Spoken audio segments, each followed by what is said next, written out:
And you are right here on the ground floor for Saturday Night Alive for the Global Peace Tribe. And it's August 22nd. And tonight, it's all about the rise of the divine feminine. And it's a really special show. We've got so many beautiful presenters, and literally, and performers. And I always want to start by thanking all of our broadcast partners, and it keeps growing and growing and growing. We are now streaming live to you via 20 different Facebook groups and also Unify. Thank you so much, Unify. I know a lot of people watch us that way. But our other broadcast partners are all specialties. Disclosure Fest Foundation, Global Days of Unity, Earth Dance Global, Awake TV Network, the Sign Network. Hey, John, thank you so much for making sure that there's a sine wave going on. Hello, Summer. Alan Steinfeld, our good friend with New Realities TV, the Portal to Ascension, and then my company, Love Coach Academy. So we are grateful for all of our different broadcast partners. And we want to encourage all of you right now, share this out on Facebook. It's going to be a wonderful show. And so we really appreciate if you start a watch party, and then you can watch with friends, because we're going to be really dropping into the power of the divine feminine on this same week that Kamala Harris is soon to be our next vice president. So it's powerful, and a woman of East Indian and African American heritage. Pretty incredible. Last thing I want to say, and then I'm going to turn it over to my partner, Deborah, is that I want to acknowledge that we are the ones we've been waiting for. This is the time we've all been preparing for. It's an incredible time on the planet. I live in California. I was evacuated from my home on Wednesday, and I have no idea when I'm going to get back. Massive wildfires going on. But the show must go on. Life goes on. And no matter what takes place, we have each other. This show began as a fundraising event, kind of a local San Francisco Bay Area fundraising event for a friend of ours. And it's grown and grown and grown. And now it's international. I've noticed people coming from Brazil, Australia, Las Vegas, which has just about every country imaginable rebuilt. And so it's really beautiful that we are all coming together on Saturday night. And this is an inspirational variety show. It's a time to meet new presenters, meet new performers, be inspired, learn a little bit, and remember that we are the butterfly cells. We are the imaginal cells coming together to create the new world, create the new paradigm. So welcome. Each and every one of you is very important to us. We have over 200 people now in our Zoom room and hundreds, probably thousands, watching on our different channels. So welcome everybody, and do share it out. And now I want to turn it over to my partner, Deborah Juski, who makes all things possible to continue our show. Thank you, Scott, and welcome so much to what's now our 20th show that we've produced since the lockdown. And this is the 4th show of our new season that we've committed to do in August and September. And thank you so much for your donations. If you've joined to register on Zoom and you've given us a donation, I want to thank you so much. That allows us to produce a really high quality show for you each week. And yes, this is an amazing topic, the rise of the divine feminine. Now, this is nothing new because the feminine has been in power on our planet before. There were many times in ancient times where the feminine principle, the feminine ruled, and there was many hundreds of years, maybe thousands of peace and harmony. And the feminine is and has been coming back. We can see it at the beginning when the women got the chance to vote. And now the shift in consciousness with the Me Too movement, where the atrocities towards women are really being changed in people's minds. And of course, like Scott said, the possibility of a vice president that's a woman, that's Black, that's Asian is amazing.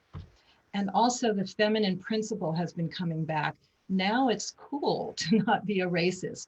And that's really the principles of the feminine, to be inclusive, to love, to really heal, to nurture, to respect everyone are the principles of the divine feminine. And we are going to have some amazing men and women on the show. And yes, men, because men are very important to this movement. It's the men that support and honor and partner with the sacred feminine. And also, they look to themselves into their own inner core and allow those divine feminine principles within them. So, we've got some amazing men on the show as well. And I want to honor these incredible luminaries and presenters that we've assembled here because they've all been champions, lifelong champions for the divine feminine. And I'd like to honor them now. We will be having Zeev Budapest, who is one of the godmothers of the goddess movement, who started way back when with her books and her teachings to show that the goddess movement has been alive and present in our ancient history. We will also have Tricia McCannon, who is an author, a researcher, and incredible teacher of the divine feminine. And there's Tricia now. Thank you for joining us, Tricia. Oh, it's such a pleasure to be with all of you here and people from around the world. Great. And we have Matthew Fox, who's an amazing spiritual guide, who is a champion for the divine feminine. He will be with us. We have Kaya Ra, who's another incredible teacher who channels through and teaches from the source of the Ascended Master Divine Feminines, who will be with us. We have Celestine Starr. She's been a priestess since a young age of the Divine Feminine and the Goddess. We have Marguerite Rigoloso, who's actually producing a book now on Mary and the womb of Mary. We have Eden Amadora, who is part of there's Marguerite. Blessings, Marguerite. Eden Amadora, who's part of the 13 Moon Priestess group, which is really amazing. Christy Michaels is going to be here. She's the one that supported us in having this theme on this important day. We have Halo Soranko, a divine feminine priestess and Indian dancer. And hello, Halo. And we have Lori Grace, who is our sponsor, who is a magical, incredible divine feminine and uses her resources, her power, all for the good of the planet and the divine mother. So we honor her and we thank her so much, Lori. And this is a special day. We chose this day because this is the coronation of Mother Mary. So people all over the world who honor this time where Mary is actually acknowledged as the Queen of Heaven. So this is a special day. We'll share more about that later. And I also want to dedicate this show to all the people, the land, the animals who are now encountering the fires. We know as a collective, we are really powerful in our healing, in our manifestation, and in our intentions. And I would like us to use this show for the healing of the California fires, for people's lives, for people's homes, for the animals, for the highest good for all that's meant to be. So I'd like us to keep this in mind as we honor the divine feminine and put out her energy of healing and nurturing.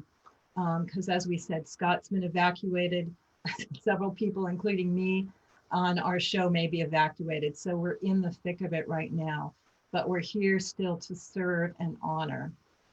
So thank you so much for joining us. If you are on our broadcast channels, you can actually join us on Zoom still. You can go to Global Peace Tribe and you'll get the information on how to join us on Zoom. And with that, you'll get all the information on the new shows coming up. You'll get all the replays. You'll get the show schedule, so you'll know exactly who's coming on when. And you can participate in community connections, which we have after our shows, which we allow anyone who's on Zoom to come on and give a 1-minute transmission from their heart of what they'd like to share, maybe about the show, maybe about what's going on in the planet, or anything they're guided to share. We also give a lot of gift packages for people that join, and you can see all the online shows that Love Coach Academy gives. So if you go to globalpeacetribe.com, you'll get led to where you can join us on Zoom, which is really great. And also we invite you to share on your Facebook. That's one reason we get out so far and wide with this. We're going to put the link in the chat room now that you can share on your Facebook group and help this incredible show multiply and get put out to the world. Also, one thing we do every show is we choose a valuable community organization that we can fund during the show. It's incredible that we have all this information, that we have all this connection, but what are we going to do about it? Where can we go into action? So we choose a nonprofit each time, or people in the community that we need to fund because they have extreme hardship. And with that, you can go to gofundme.com, or we'll put the link in the chat room, and we will fund that nonprofit.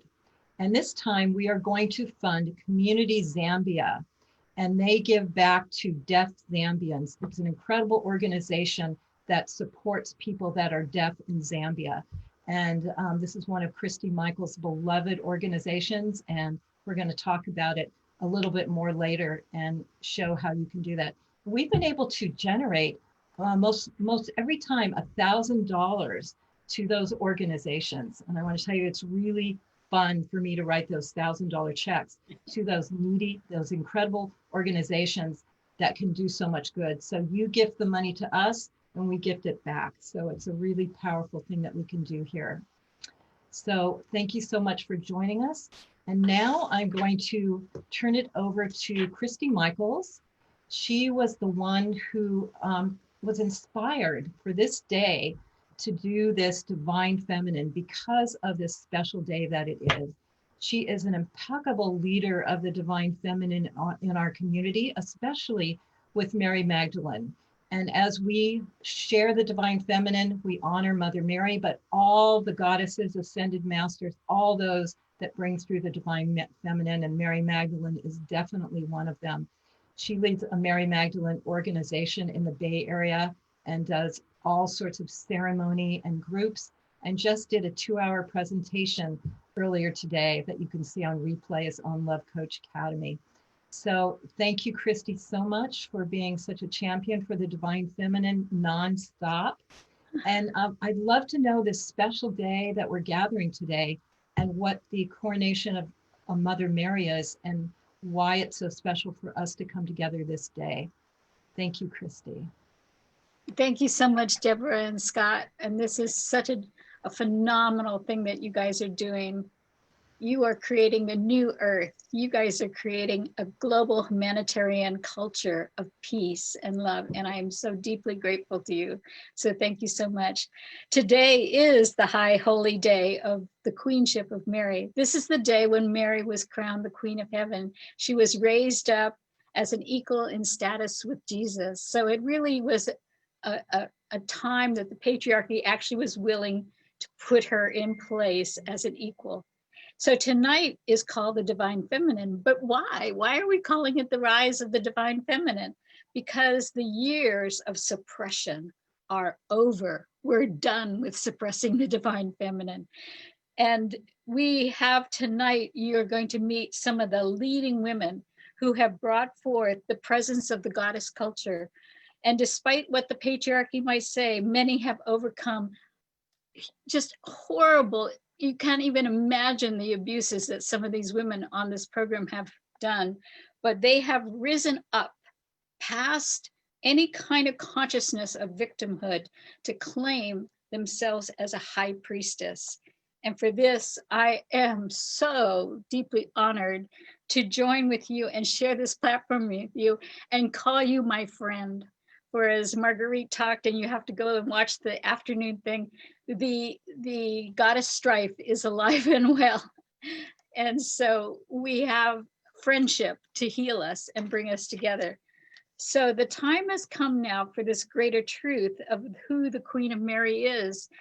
And one way is that she is breaking through the veil and she's informing, many of us on this call have been informed. The Black Madonna is one aspect of her, appeared to me and tore the veil back for me to see. I was trying to do my Divine Feminine work in Unity and Marin when the senior minister, Bill Englehart, had a dream that the Black Madonna came to him. And she said to him in the dream, Bill, I want the rudder, you know, the rudder to steer the ship. And Bill says, no, you can't have the rudder. And she said, Bill, give me the rudder. And he's like, no, he says, I don't want you to have the rudder. And she's not going to argue with him. She's a no monkey business. She just stood and held presence, held out her hands and looked him in the eye and said, Bill, the rudder. And he released the rudder into her hands and woke up and went, oh my God, what was that dream? And he knew that I knew about the Black Madonna. So he asked me, what did the dream mean, Christy? And I said, Bill, she wants in. You see, we are at the time now that the divine feminine needs to be in our culture, it needs to be present.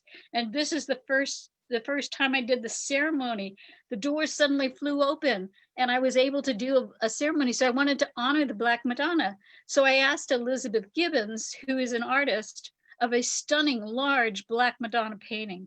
And I wanted it on the altar. So I called Elizabeth up and said, would you bring your painting to our program? And she goes, oh no, Friday night? I live in San Francisco. You're talking about San Francisco traffic on a Friday night out of the city? And this painting is really heavy. It takes two people to carry it. It's not likely, but let me think about it. Well, the next day she went to the San Francisco Crystal Fair, and the San Francisco Crystal Fair is where she gets her supplies for her paintings. And so she never gets readings, but she was walking past this one woman and she felt herself really compelled, like she had to have a reading from this woman. And they were closing up shop and the woman was putting her stuff away. And she says, no, I have to have a reading from you. And so they sat down and she gave her the reading. And she said, well, what do you want the reading about? And she goes, well, I don't know. I wasn't planning to have a reading, but how do I get my artwork out in the world? How about that? And so the woman closes her eyes and very quickly she gets really clear message. She says, you're supposed to take your Black Madonna painting to Unity in Marin on Friday night and help this woman named Christy Michaels. And so Elizabeth did. It was like, oh my God. But see, that's what tells us this is living. This goddess culture is not just a fantasy, kind of thing. This is a living, breathing energy that we are all a part of because it's about love. And so, I am just so thrilled here. Suppression is no longer possible. The veil has lifted. She has risen.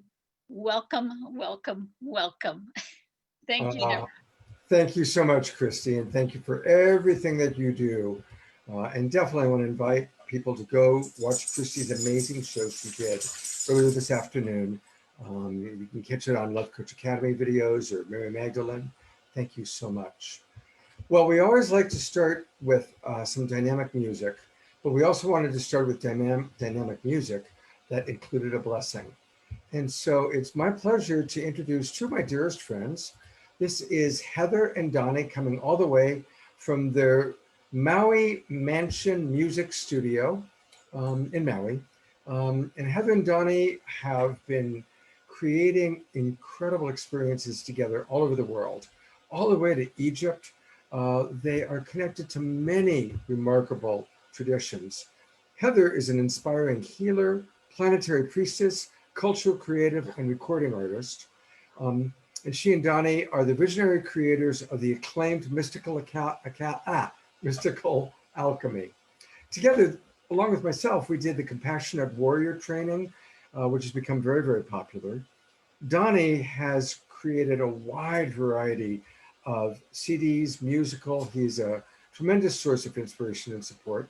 Donnie and I have been working together for 35 years in various projects. So it's great to have both of you together, bringing your talents. So take it away. Thank you, Scott. Thank you. It's our honor and pleasure to be here. And we are going to share a beautiful invocation of the sacred directions. So we invite you to just take a moment and take a breath and fully arrive. I call forth the guardians of the East. I call to Archangel Raphael and the element of air. We welcome spring. We welcome new beginnings, love and protection, and the ability to learn and create harmony and peace with the planet that we're following.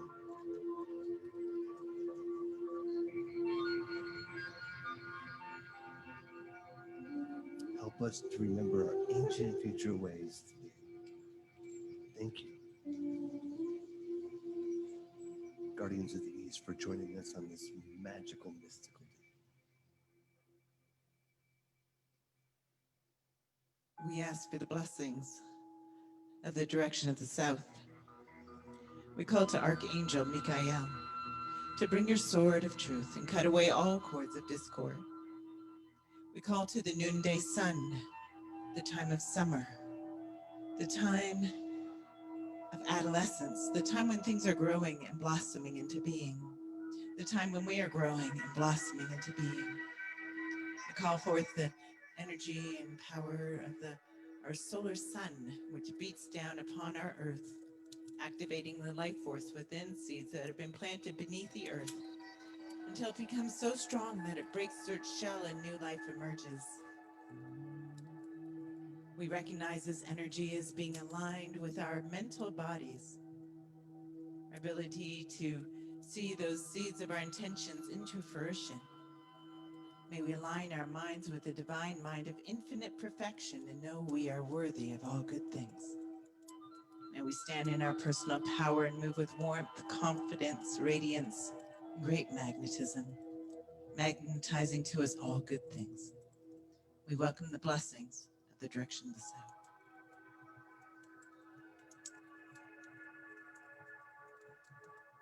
south. Spirit keepers and energies of the West, we welcome you.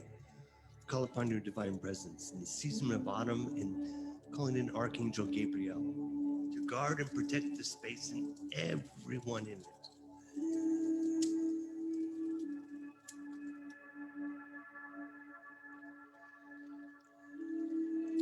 In the place of the setting sun, the emotional realm.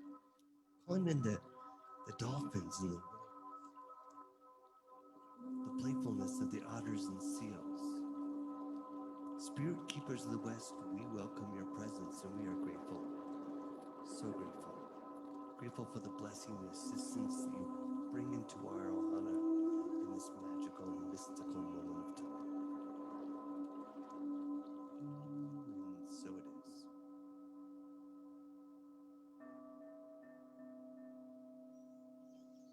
We ask for the blessings of the direction of the north. We call to Archangel Uriel, protector of this earth plane. We call to the element of earth and the creatures of the earth, to the four-legged ones, the slithering ones, the crawling ones, to our animal totems and animal instincts that dwell within. We call to the ancestors of these lands we walk upon, and to our ancestors who walked this earth plane built for us. Be with us now. Help us to remember how to live in right relations with the earth. And help us to remember that we are here at this time of the great change. We are the ones that we've been waiting for. We are the Rainbow Warriors. So may we fulfill our destiny, rise together in unity, rising above all the veils of illusion and confusion that would separate us, and fulfill our destiny at this time of the great turning. Hey ya, hey ya, hey ya, hey ya, hey ya, hey ya.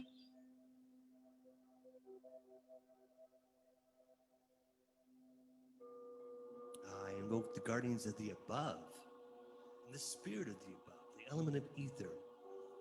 We welcome the gifts of wind and sunshine.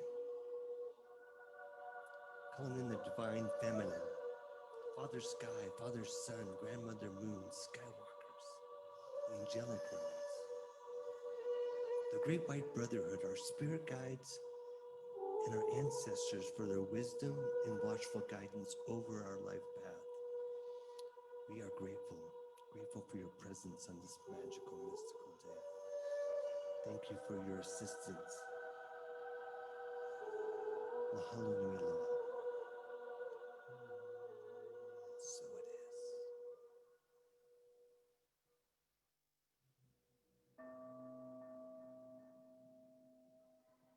We ask now for the blessings of the direction of the below.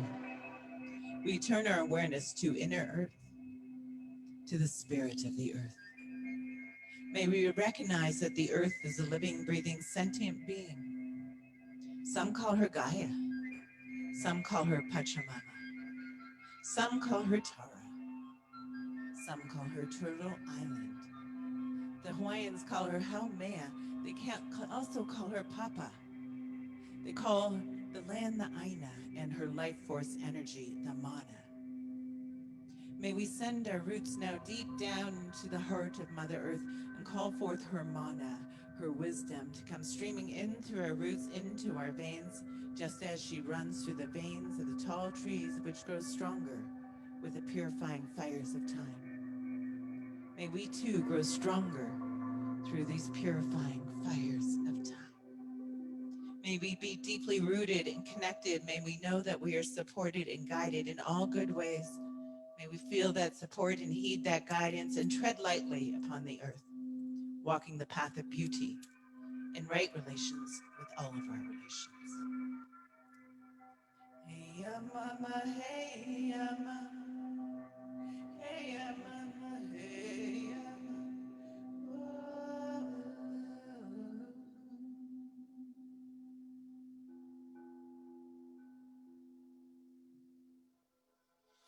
I call in the spirit keepers of our sacred center, the within. The principle of wholeness, the energy and spirit of the mysterious. Calling our place of balance, our sacred union, our higher self, our infinite oneness. Calling in the divine feminine, the divine masculine, God, Goddess, Isis, Osiris, the yin, the yang, Magdalene, and Christ. Today we welcome the gifts of balance, and oneness, and the connection of all things. For all things are one, and all things are interrelated. Spider women who weaves the web, we call upon you, who mends the broken threads of life, the place of timelessness and transformation, the place of the void from which all things are born, and to whom all things return. Spirit keepers of within our sacred center, we welcome your presence into our circle today. And we are grateful for the blessings and the assistance and the life-giving energies that you share into our ohana here. Mahalo nui loa, energies of the within, for joining us on this magical, mystical, wonderful day. The directions are called. The circle is cast. And we are now in sacred space as we honor and invoke the energies of the divine feminine, Mother Mary, and the feminine in all her forms. Blessings be. Ashe.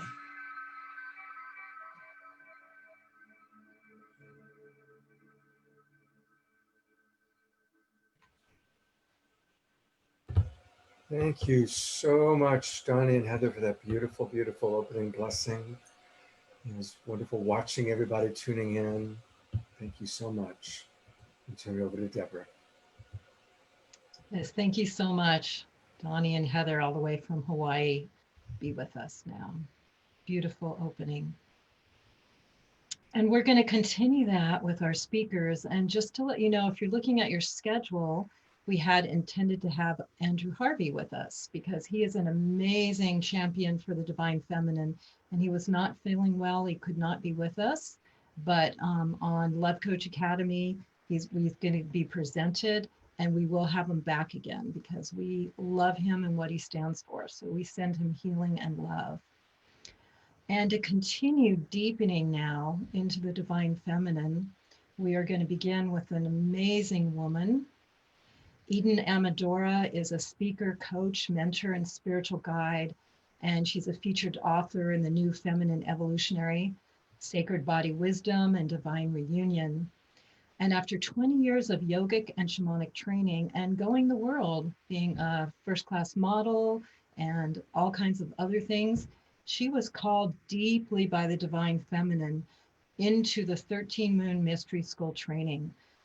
Facilitated by Ariel Spilsbury, which a lot of women have gone through, including myself. that really anchors in the deep commitment and principles of working with the divine feminine in your total being and your total life. So I honor that she's taken that practice. So now she's an ordained priestess, and she's an ecstatic embodiment guide. And she's also still an incredible performer. And she's going to take us into another depth of connecting deeply with the divine feminine. Thank you, Eden, for being with us now. Such an honor, Deborah. Thank you so much for having me. We're going to dive a little deeper into the heart of love. I'm going to offer this chalice. And if you would bring your hands with me as if you're holding a chalice in front of your heart, breathing really deeply right into the center of your heart, leaning a little bit more into your central channel, relaxing your tail, letting the crown of your head lift and align a little behind the sacred heart, the lifted heart, all the petals heavenward.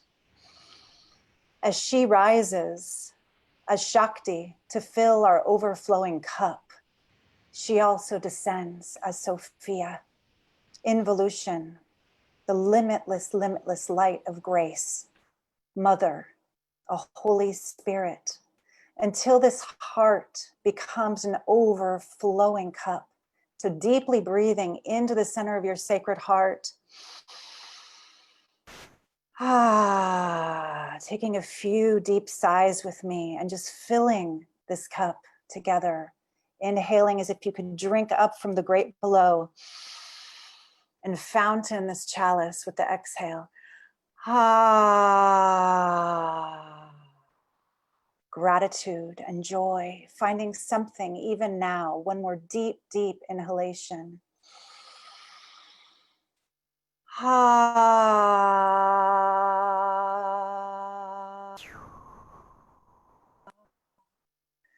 We lift this cup to drink of the waters of remembrance, to remember who we truly are, not separate from Mother. Mother is in everything, everyone, men and women alike. She is the eminence, the primordial sound wave of creation, the Holy Spirit, the vibration that animates our cells. Let us drink to remember nothing is real but love. Let us drink to transmute and alchemize anything less than love. Transfiguration through grace.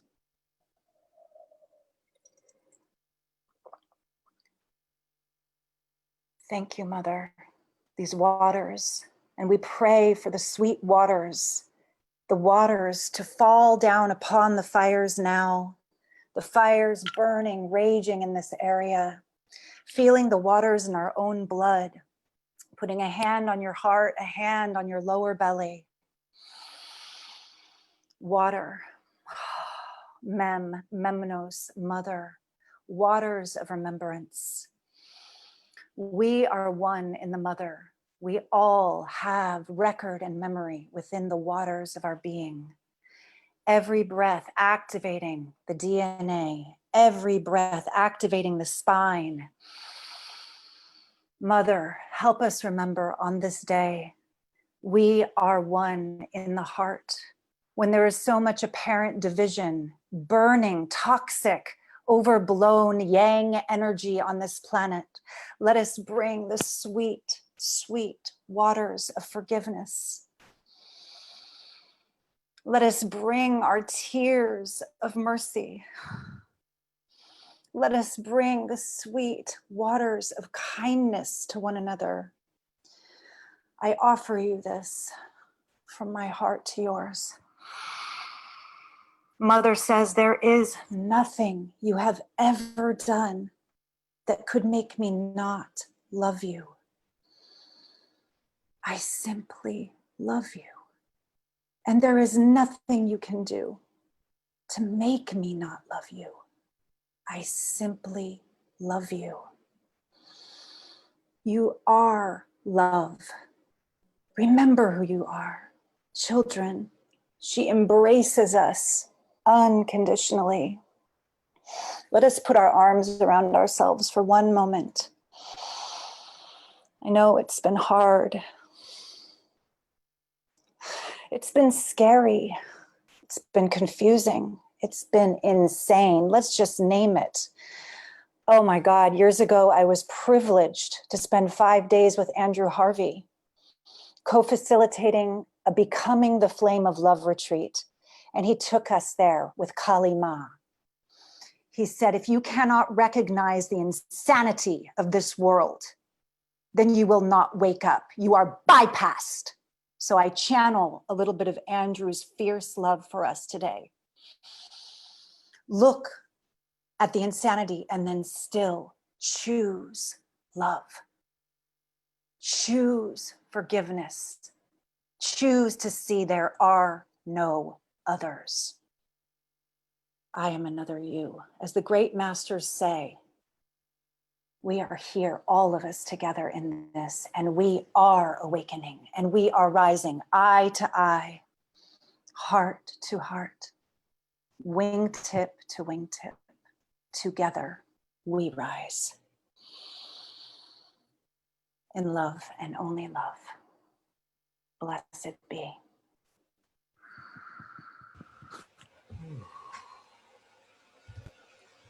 Thank you so very, very much for that incredible blessing experience. Feeling really, really touched. And thank you for bringing in the spirit of Andrew Harvey. Now that Ram Dass has passed, Andrew is by far my favorite living American, living, not American, but my favorite living author, speaker, teacher. He's extraordinary. And that's why we wanted to have him on the show. But since he can't be on the show, like Deborah mentioned, tomorrow morning at 10 o'clock, I have a show I do every Sunday, the Sacred Sunday Show. And I'm going to play a 35-minute conversation I had with Andrew last month. And that incredible, fierce love and passion that Eden Amador just spoke of. You'll get to experience that because Andrew is simultaneously so compassionate for the human race and so angry about injustice. He's the man who coined the phrase sacred activism. And I love that his vision of sacred activism is in a book called Hope. So, Andrew, we love you. And do invite people to come at 10 o'clock in the morning and join us. And thank you again, Eden, for that beautiful, beautiful blessing. Thank you so much. Well, we go from one magnificent emanation of the divine feminine in Eden Amadora to another. And this is to Johanna Beekman. And Johanna has been on our show before, and we were really happy that she was willing to come back. And she has a remarkable kind of resume. She's worked with so many people and so many different forms of music. And we're going to play a little, I did just get your promotional piece, Johanna. So we're going to play that. And a little bit more about her, just briefly. She studied chanting with kirtan artists ranging from Jayutal, Krishna Das, Jinasala, and even Ram Dass. She has a BS in Women's Studies. And her more recent work has included collaborations with so many people, including a lot of the famous yoga teachers, Saul David Ray, Kia Miller, Sarah Ivanhoe, David Newman, Donna Delori. She's been on our show. She's Joanna is beloved. She plays at Bhakti Fest, Shakti Fest, the beloved Sacred Art and Music Festival. But now that the festivals are not happening, their loss is our gain. Johanna, thank you so much for being with us. And I can't wait to hear what you have to play tonight. Thank you, Scott.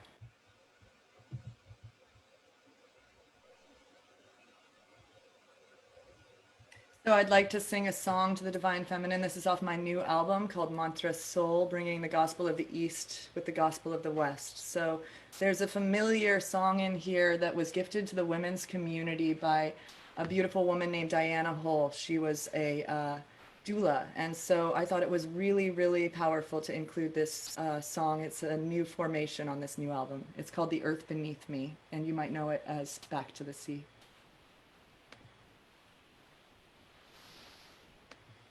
The earth beneath me. Uh-oh.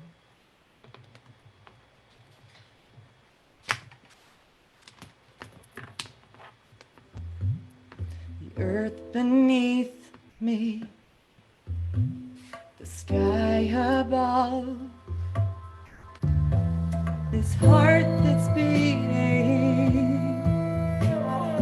Mother, won't you carry me home?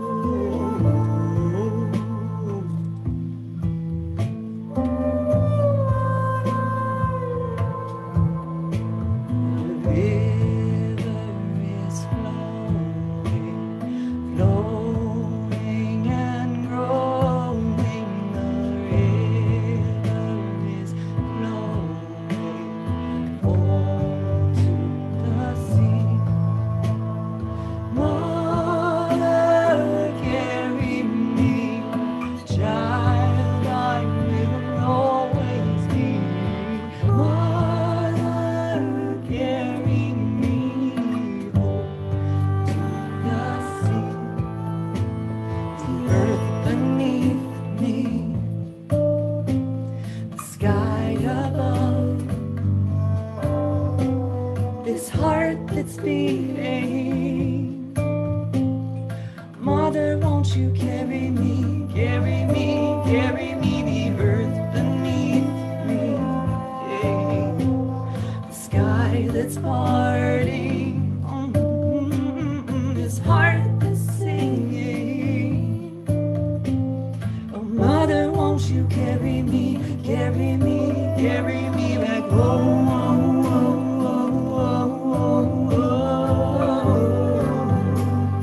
Mother, take me home.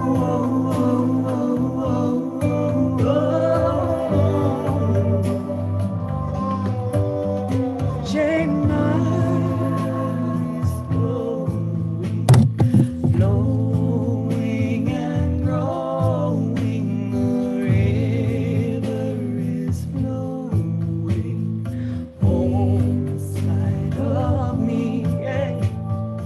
Ye, my young, carry me, your child I will always be. Ye, my young, carry me home to the sea. J-Mud, J-Mud, J-Mud, J-Shakti, my J-Mud, J-Mud, J-Mud, J-Shakti, ma, J-Mud, J-Mud, J-Mud, J-Mud, J-Shakti, ma. Sing it with me, Shakti, the divine energy of the feminine. J-Mud, J-Mud, J-Shakti, ma.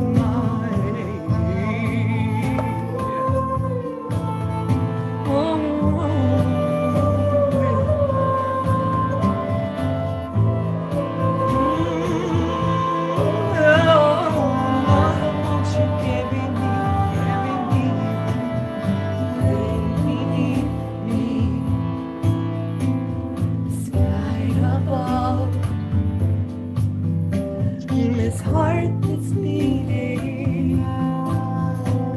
Oh, Mother, won't you carry me, carry me, carry me, the earth beneath me, the sky that's parting, yeah, yeah, this heart that's singing. Oh, Mother, won't you carry me, carry me, carry me back home.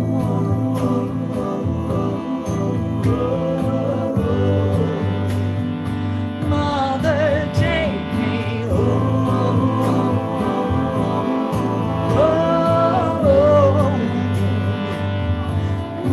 Mother,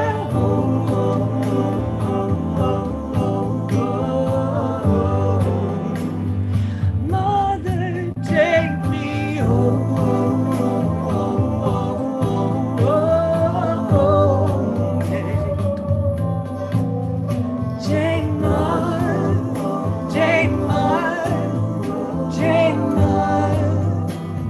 Shakti, ma, Jai Ma, Jai Ma, Jai Ma, Jai Shakti, ma, Jai Ma,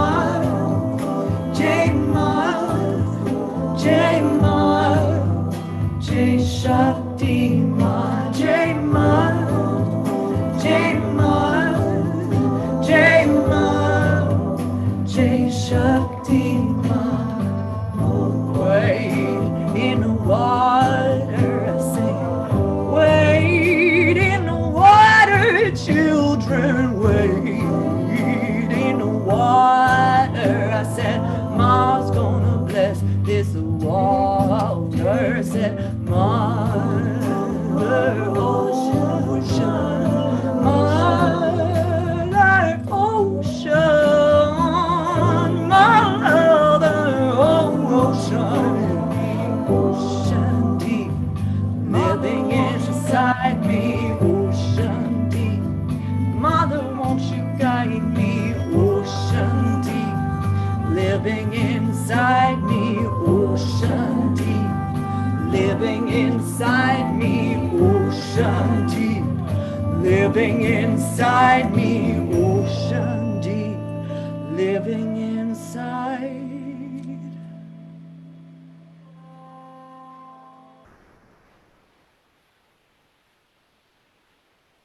Wow. Oh my gosh, I got chills on that one. Thank you so much. All right, and Oh, excuse me. That's the next song. That's a little later. It's a little Oh. pumped up. I figured you wanted me to raise the energy next song, so we'll do okay. that. So what you sent me, I thought you sent me that as your promo. I sent you a 30-second clip just because I didn't have a PDF saying Right. all of the stuff that I'm up to. You're welcome to do it next time if we're over on time now. But That'd be everyone, I'm so grateful to be here. Follow me on Instagram and to connect. Johanna Beekman. Johanna Beekman. Blessings. All right. All right. Thank you. And I'm going to turn it over to Deborah to introduce Marguerite. Thank you so much, Johanna. Beautiful. Thank you so much for continuing to deepen us. Thanks, Deborah. That's an honor. Yes. And now another amazing priestess woman who has dedicated her whole life, her whole being, her whole spirit to the divine feminine. Marguerite Rigoloso is the world expert in divine birth as a real practice of the priestess, past, present, and future. And she's author of a new evolutionary book that's coming out with Inner Traditions called The Mystery Tradition of the Miraculous Conception, Mary and the Lineage of Virgin Births. And with this, she has an online course that she's going to be teaching, the Mother Mary Mystery Teachings. And she's unveiling for us the powers of a fascinating Mother Mary we've never seen before. And she's also been the director of Seven Sister Mystery Schools for many years. She was from the Bay Area for many years. She was part of our priestess group with the Mary Magdalene and so many things in the Bay Area. And now she's gone into the womb to create these new offerings. And so we're certainly so happy to have you here with us now, Marguerite. And please share us from your deep perspective of Mother Mary and what we need to know that's so prominent now about the rise of the divine feminine. Marguerite. Thank you so much, Deborah and Scott, for having me here. And it's just wonderful to be among these amazing sacred women. So, you know, I had this talk all prepared, but then I thought, no, I'm going to just speak from the heart today. And I am here to talk about Mother Mary, a kind of Mother Mary you've never seen, because if you're anything like me, either you were brought up Catholic and never heard very much about her, or she just hasn't figured very largely in your life. But over the past 10 years, since I started investigating divine birth as an actual practice of women, of course, Mother Mary came immediately to the fore with that. And so I first started looking at her as a divine birth priestess, and I looked at one of her repressed gospels, the infancy gospel of James. And that's what my new book is about, the mystery tradition of miraculous conception. That is a really huge and deep study about Mother Mary's connectivity with her holy womb chakra, which is something that all women have. Our wombs connect us with Mother Goddess. We are walking holographic representations of the sacred feminine. And so this is something that I'm teaching about now, the holy womb chakra. because this is very much related to the practices that Mary was working with, not only to conceive Jesus, but also to teach him from the time he was in the womb, when he was born, and all the way into his adulthood. And as I started looking at Mary, not just in that gospel, but in these other repressed histories and gospels about her, I started uncovering an amazing Mother Mary that I had never known about before. And so I feel like with this work coming out, which I'm going to be continuing, through the course, the Mother Mary Mystery Teachings, through other books that are coming out, this is now the unveiling of Mother Mary in the way that Mary Magdalene has basically been unveiled over the past 30 years, right? We have not had this yet with Mother Mary. And this now marks the moment. And I think it's very auspicious that we're doing this, and you've invited me to come on the feast day of her coronation. Because what is her coronation? What does that really mean? That means that she merged with the goddess. She became one. She completed her ascension. And I think that's something that's very interesting to all of us who are on the deep spiritual path right now. How many of us are talking about the ascension process or activating that for ourselves or moving into fifth dimensional consciousness? Well, Mother Mary is our mentor for that. She is here. And what I have come to find out, what I teach about, is that she was a master. She was a master healer. She was a master entity remover. She was a mentor to women. She had all the women after Jesus died. She had her own ministry. She was the head of the ministry. And she sent all these women all over the world to go teach. And she would have them come back to her every Easter and tell her how had it gone. And she gave, her advice. So she was a master. She was a mentor. She was a healer. She healed thousands and thousands of people in her lifetime and at the moment of her death. And this death, they talk about her assumption. She didn't physically die. She transmuted into her goddess self. She made it. She made the passage. So what I'm here to say and share with everybody is she is an incredible role model for all of us.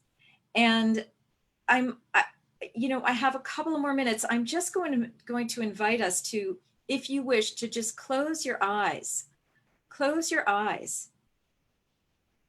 and feel into the energy of this evolutionary, real, authentic Mother Mary that I've been talking about, not the programmed, claimed, controlled image that so many of us have been brought up with, but the real master, who was the greatest master who ever walked the planet. Sense into what her vibration is. Call her to you. If you wish, ask her to awaken her vibration within you, which has to do with love. It has to do with compassion. It has to do with power. It has to do with womb wisdom. It has to do with sacred mothering, having yourself remothered, mothering others. Just feel and sense into this Mary, this bold, new, authentic Mary. And as you sense into her, feel her come into your DNA and really begin activating your Maryness inside of yourself.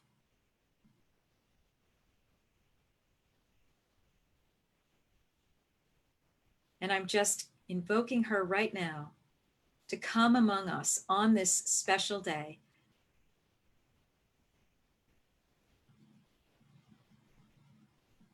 Invite her to give you a message at this time. What does she wish to tell you in this time of great travail and challenge?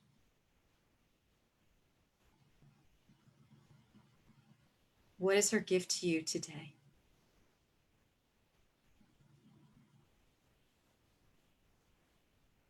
Ask her to be with you.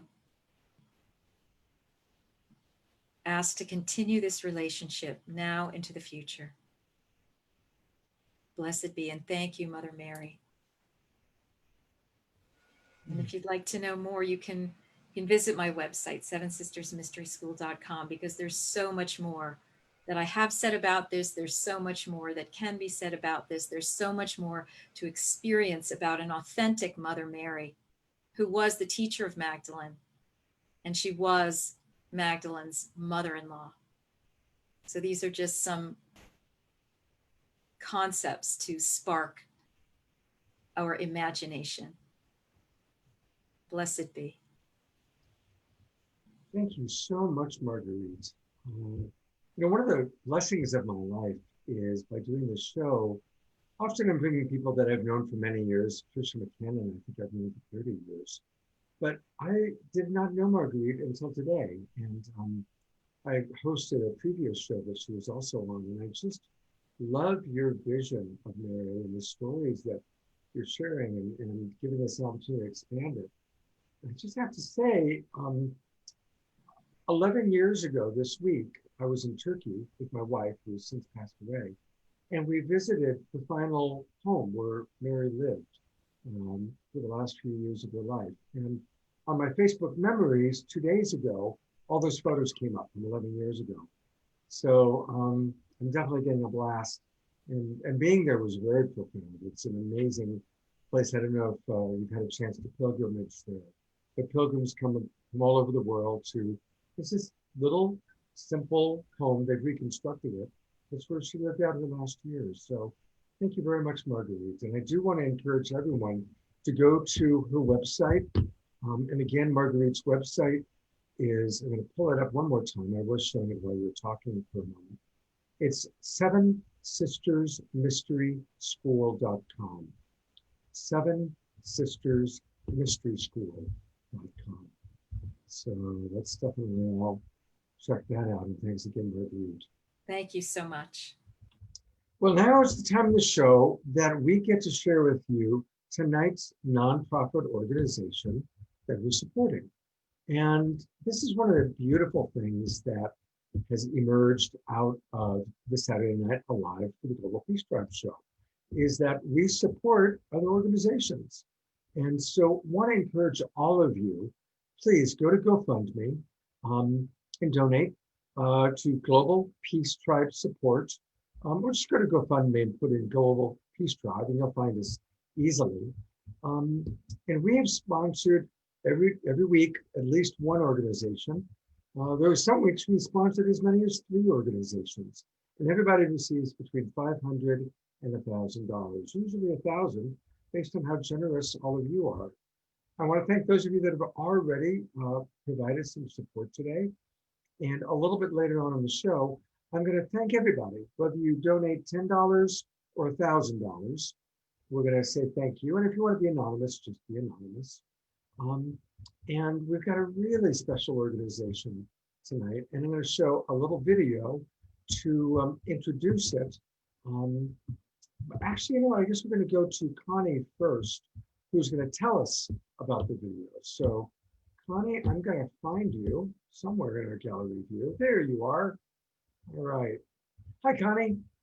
Hi there. Thank you. Oop, there I am. I'm unmuting myself. Hi. Thank you, Scott, very much. Scott and Deborah, I mean, it's incredibly flattering, and we appreciate so much the opportunity to share with everyone here, helping us to come online to bring awareness and attention to this incredibly vulnerable segment of our global population. Tonight, we're here to share with you and highlight Give Back Community Zambia.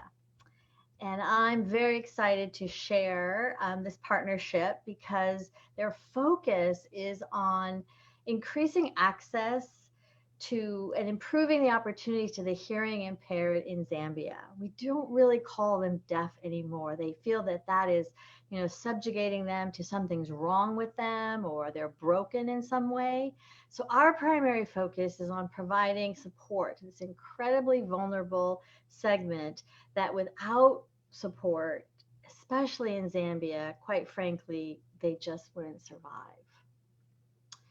So Give Back Community Zambia is a very young organization, and that's one reason why we're so appreciative to be partnering here tonight with what seems to me to be a big program and a big broadcast. But already, even being small, their work is making a huge impact and difference in East Africa. Their goal is to have at least one hearing impaired teacher in every school. And yet that possibility is still a probability for us. They began with a very small presence on the ground in the capital city of Lusaka. And from there, they're able to see the need that was developing. And particularly in these impoverished regions of the world where the hearing impaired are considered damaged and broken, and with families that don't have the resources, let alone enough for food and fees for education, a hearing impaired child is often an outcast, a community embarrassment to their families and their nation, quite frankly. So they're not able to communicate, and they literally need our voices to help uplift their voices. So when they're not allowed to attend school, or worse yet, they become abandoned and they're left to fend for themselves. Many of our children right now that we're reaching out to are homeless on the street with no hope of a future other than poverty and continued destitution. So we recognize that the issues that are facing the global community, but particularly these hearing impaired children. And when ignorance and lack of educational opportunities are against them, and the lack of legal enforcement, education and a safe harbor is the only answer. And that's what Give Back Community Zambia is creating for these children. Well, thank you so much, Connie. I want to get to the video. Okay. Yeah, because we're already way. I didn't know my time. Yep. Okay, so let's get to the video. But thank you so much, Connie, for just your incredible dedication to this organization. We want to watch the video now, and then we're going to come back and talk a little bit more and meet Francis. But let's watch the video now.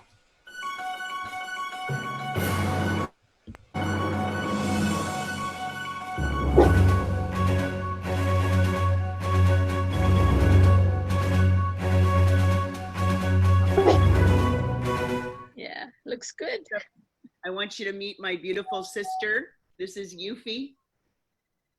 I had been homeless, and people tried to take advantage of me in all kinds of ways, but I know that what I went through is not even close to what I know deaf Zambian women are going through, because they really have a lot of challenges. And Yuffie, who I'll introduce to you in a minute, and she's a deaf woman from Zambia, and she's in America now for school. And so Yuffie's really found her way out of that. And with Sheila and Christy and Connie and others, I just think that we'll all be able to make a difference for deaf women. And this show that Yuffie, you are going to be on, or that you are on as of this viewing, is about the rise of the divine feminine. Because what we have found is that when women are empowered, then what happens is the children get fed, the village gets taken care of.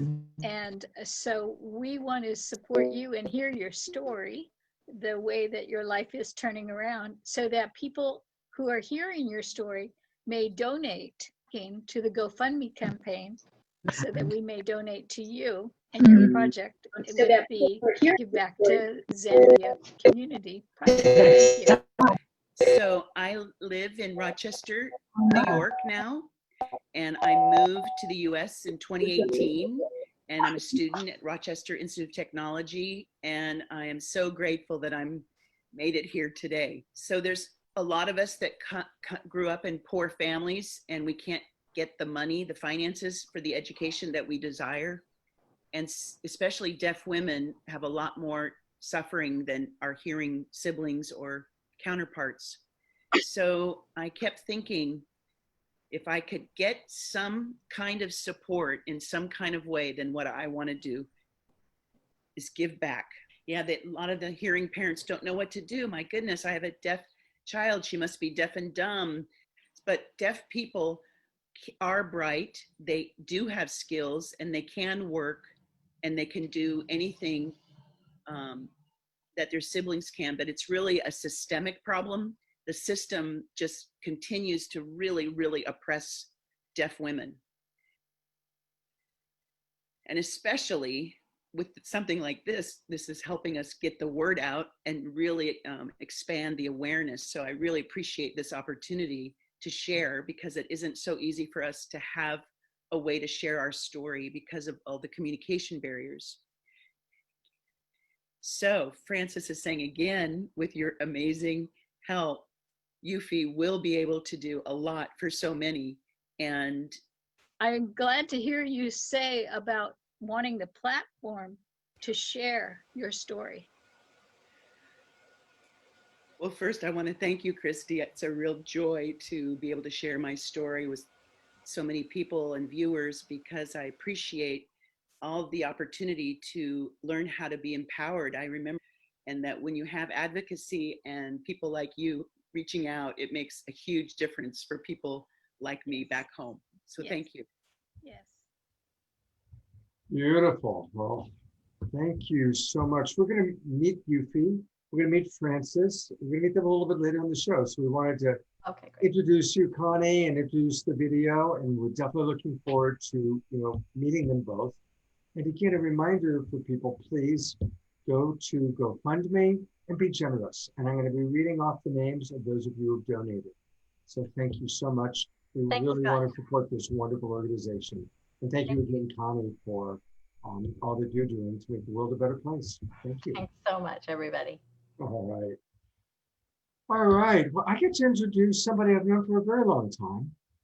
I guess when I talk about how long it's been, I probably should clarify that, she was 12 when I met her 30 years ago. Maybe that'll be a little bit better. I'm talking about Tricia McCannon. And let me find you, Tricia, and put the spotlight on you. There you are.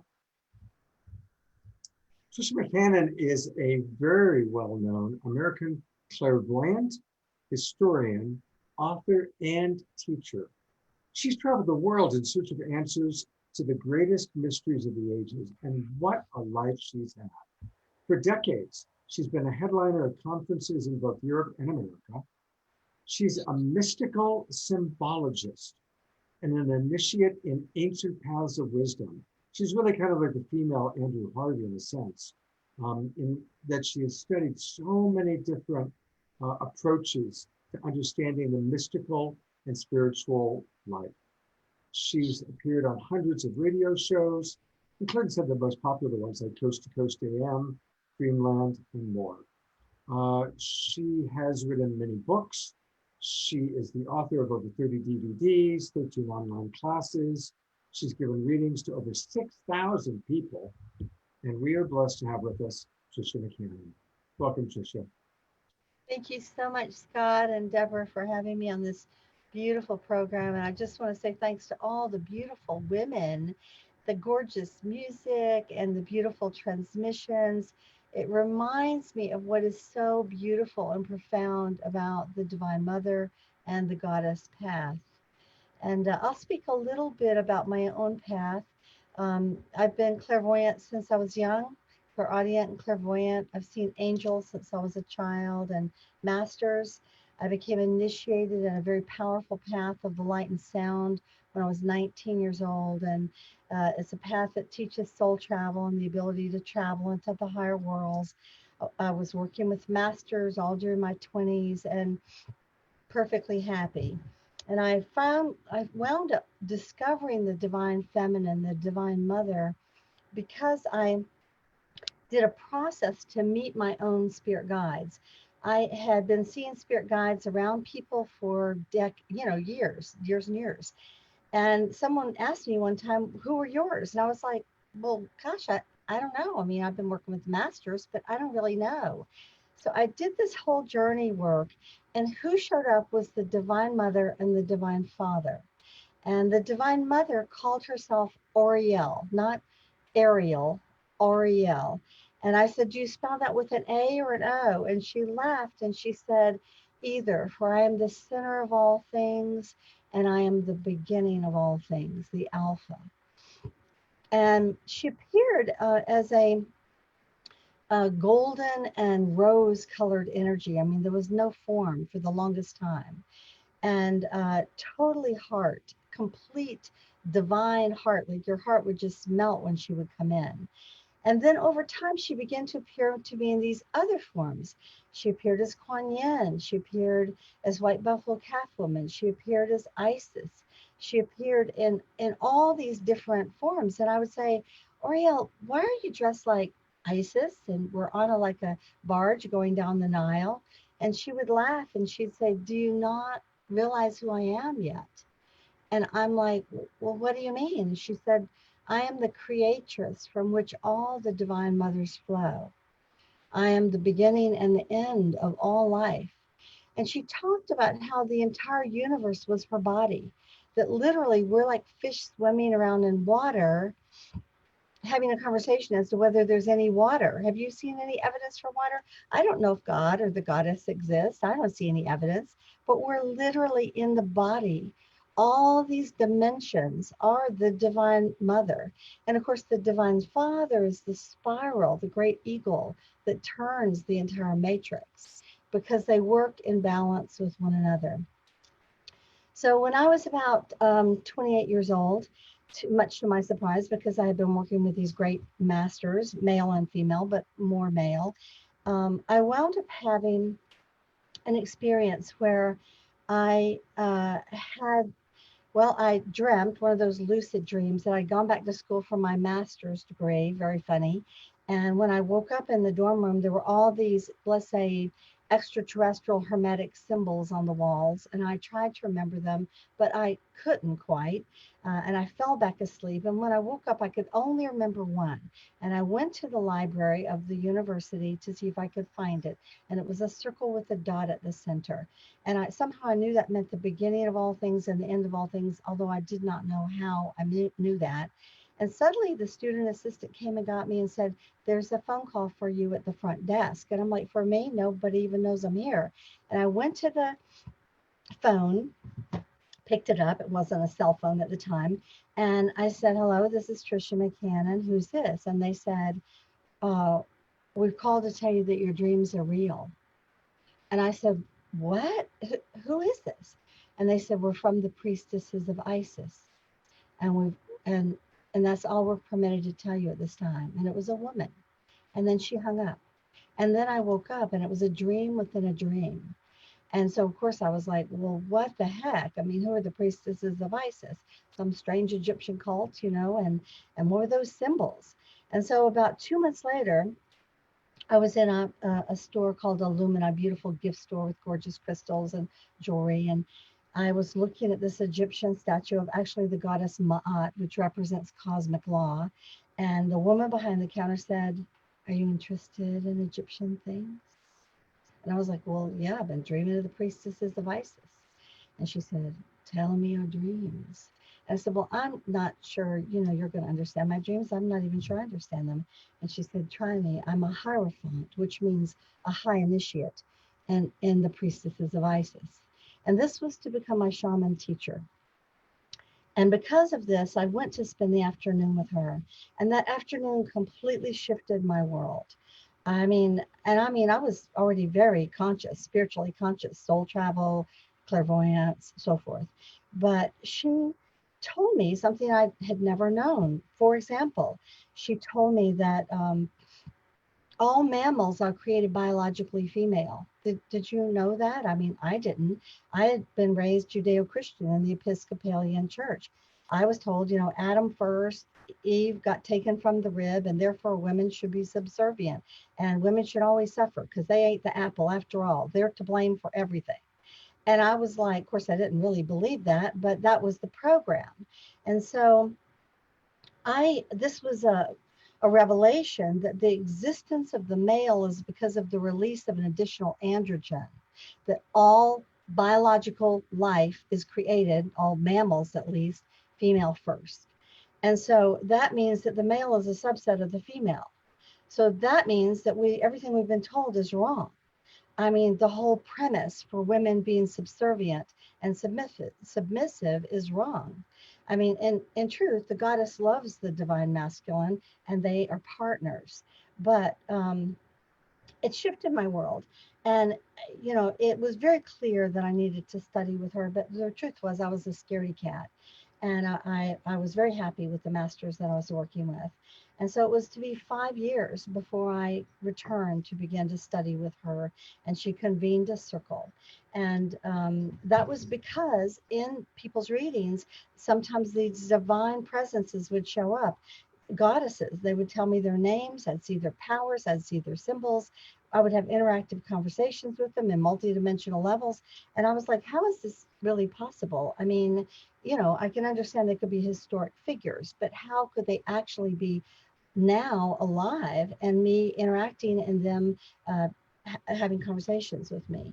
So during the time that I studied with Shasta Zaring, who's a very powerful person, still alive here in Atlanta, very hidden, I discovered a hidden history of the planet Earth. I discovered that for thousands of years, God was thought of, or the creator, as the divine mother. And as long as that model was held, men and women ruled together in a partnership model, and there was no war on the planet. Think about that. For thousands of years, no war on the planet. And then it became the divine father and mother, and that's great because there's a beautiful aspect of the divine masculine. And then it became the divine father, mother, daughter, son. Those are the aspects that come to earth periodically to help mankind, like Jesus and Mary Magdalene, Isis and Osiris, you know, Rama and Sita, Krishna and Radha. They come periodically like a great cosmic play to help humanity. And so when I discovered this, it really shifted everything for me. I began to do research, and I discovered that there was an archaeologist named Maria Gumbatis who lived really she was from Lithuania. And so her grandmother had taught her the symbols of the goddess. So she studied in Austria, and she wound up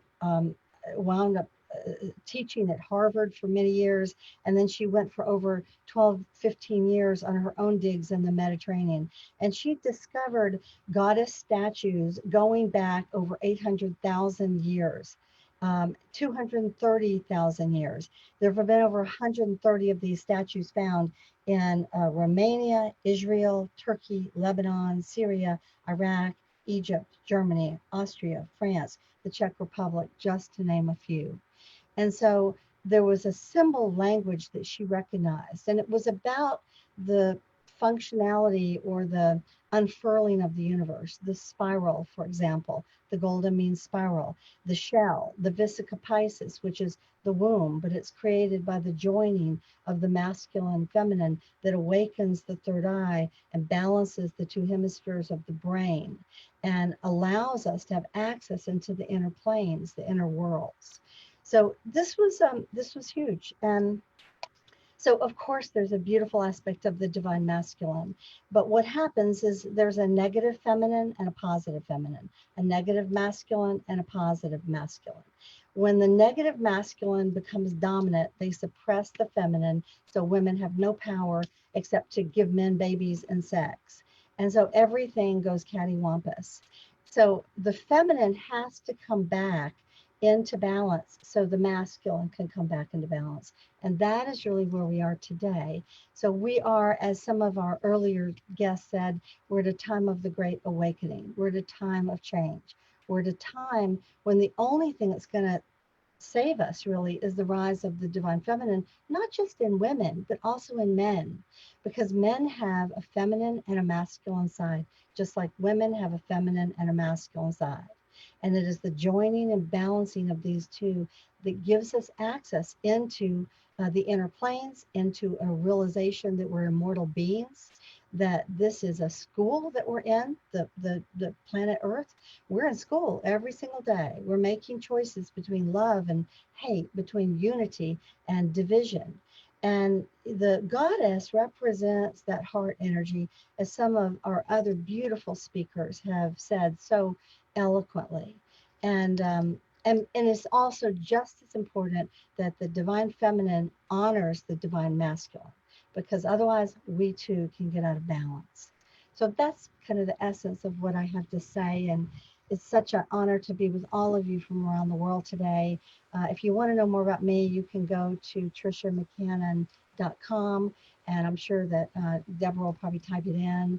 I have many books, but the one that really relates to the Divine Feminine is called Return of the Divine Sophia, Healing the Earth Through the Lost Wisdom Teachings of Jesus, Isis, and Mary Magdalene, where I really talk about these deeper principles, the discovery of this, my own shamanic journey, the secret life of Mary Magdalene, the Merovingian bloodline, the Grail, who Mary actually was, and how these great cosmic beings continue to come into the world for the love of humanity over and over again.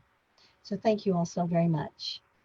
Thank you so much, Trisha. It's great to have you with us. And here's her website. Oh, there she is. It's easy to remember, TrishaMcCannon.com. And oh my gosh, there's so much there. All of her books and her mystery school. And 30 DVDs. So please go to TrishaMcCannon.com, because obviously she just gave you a brief taste of the incredible wisdom. And like I said before, all the places she's traveled, all the books she's read, all the studies she's done. Really an amazing life you've led so far, Paulina, and it's just really, really cool to have you with us. Thank you so much. Thank you, my friend. And what a beautiful collection of people you have brought together in these amazing programs, both you and Deborah. And it's just a joy. And I tell you, it reminds me why the Goddess Path is such an important piece. And so I just want to thank you two, but also all the wonderful women that are on this show tonight. Yeah, it's quite an amazing evening. Thank you, Trisha. Really appreciate it. Well, speaking of amazing women, I get to introduce one of my favorite amazing women. This is Pollyanna Bush, and she's going to perform for us. And this is, I think, her third time on our show. Yeah. And she's worked in a wide myriad of musical genres. She's performed lead and backing vocals on over 100 recording projects, including American Idol, Karaoke Revolution video game. She's done songwriting demos for people like Kevin Harris and Suzanne No. She's a featured vocalist on the compilation CD entitled Women of the Bay. And she's been on Michael Stillwater's CD, Arc of Time. She's just a remarkable performer. She's also doing right now this Empowered Artist Summit. And I'm going to put the spotlight on Pollyanna. I had it on myself. She's doing this really remarkable series, which I actually was a speaker on. Deborah Giusti was a speaker on, and it's called The Empowered Artist. And I'm going to show it to you all briefly. And it's all free. And she's got, I think, 20 incredible artists. 21, yeah. 21. And I featured them on one of my shows. So definitely check out the Empowered Artist Summit, because you're going to be very inspired by the music that Pollyanna's going to play for us right now. Take it away, Pollyanna. Thank you. And in fact, today Deborah Giusti's interview was released, which I think is very. Okay, I just turned it off and it's good. Please. Is that the reason you couldn't moving? Sound was distorted.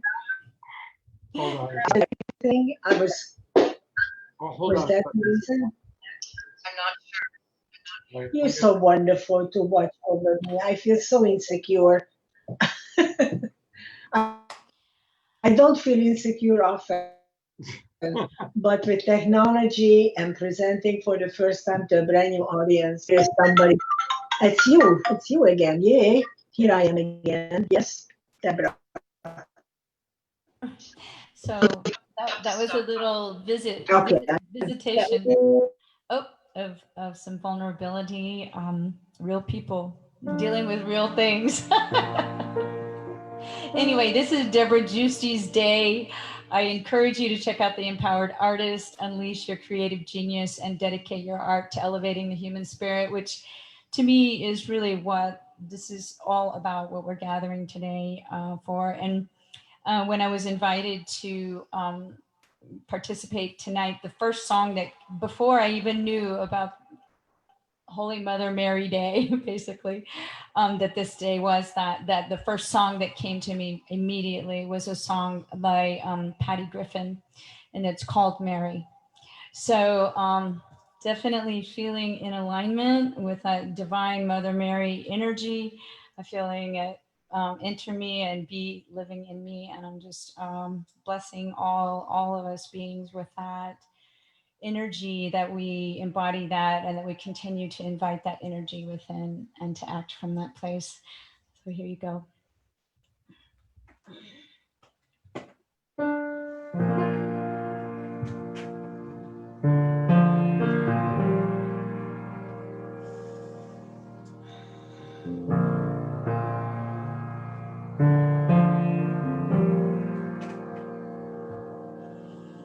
Oh, Mary, you're covered in roses, you're covered in ashes, you're covered in rain, you're covered in babies, covered in slashes, covered in wilderness, covered in stain. You cast aside the sheet, you cast aside the shroud of another man. You have served the world proud, you greet another son, you lose another one on some sunny day, and always you stay, Mary. Jesus said, Mother, I couldn't stay another day longer.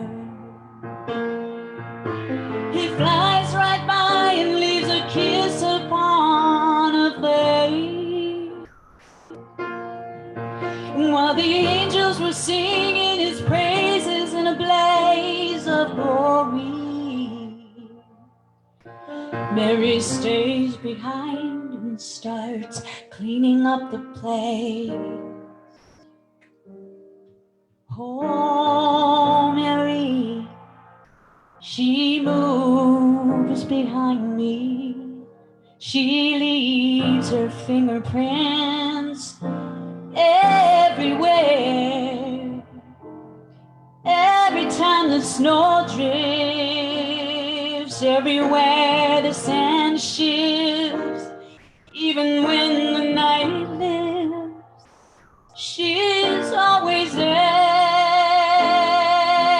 Oh, Jesus said, Mother, I couldn't stay another day longer. He flies right by and leaves a kiss upon her face. While the angels were singing his praises in a blaze of glory, Mary stays behind and starts cleaning up the place.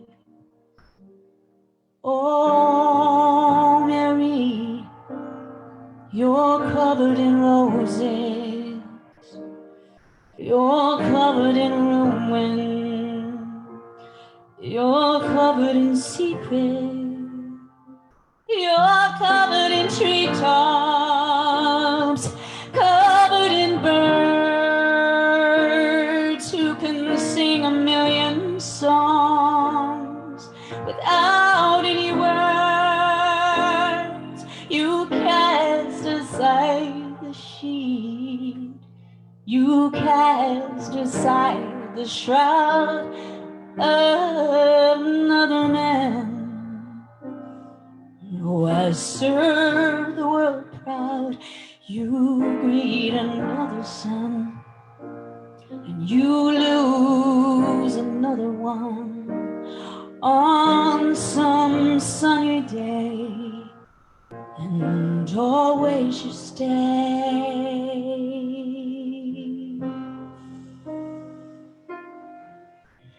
Mary.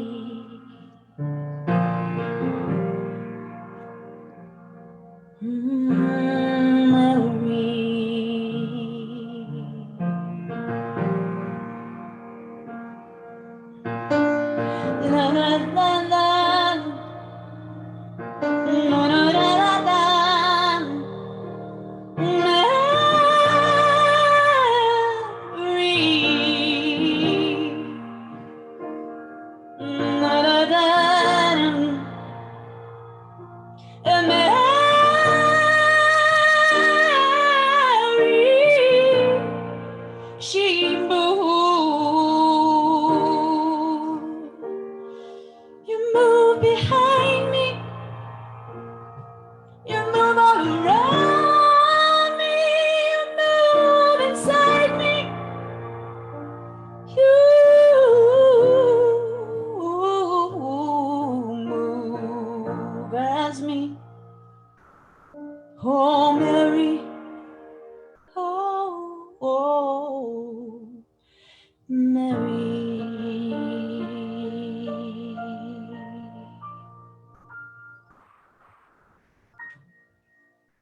Wow.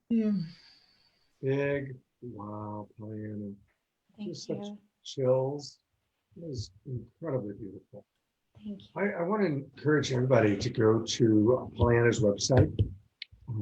It's easy to remember, pollyannabush.com, where you can find out more about her music, her performances, her recordings, and definitely check out The Empowered Artist.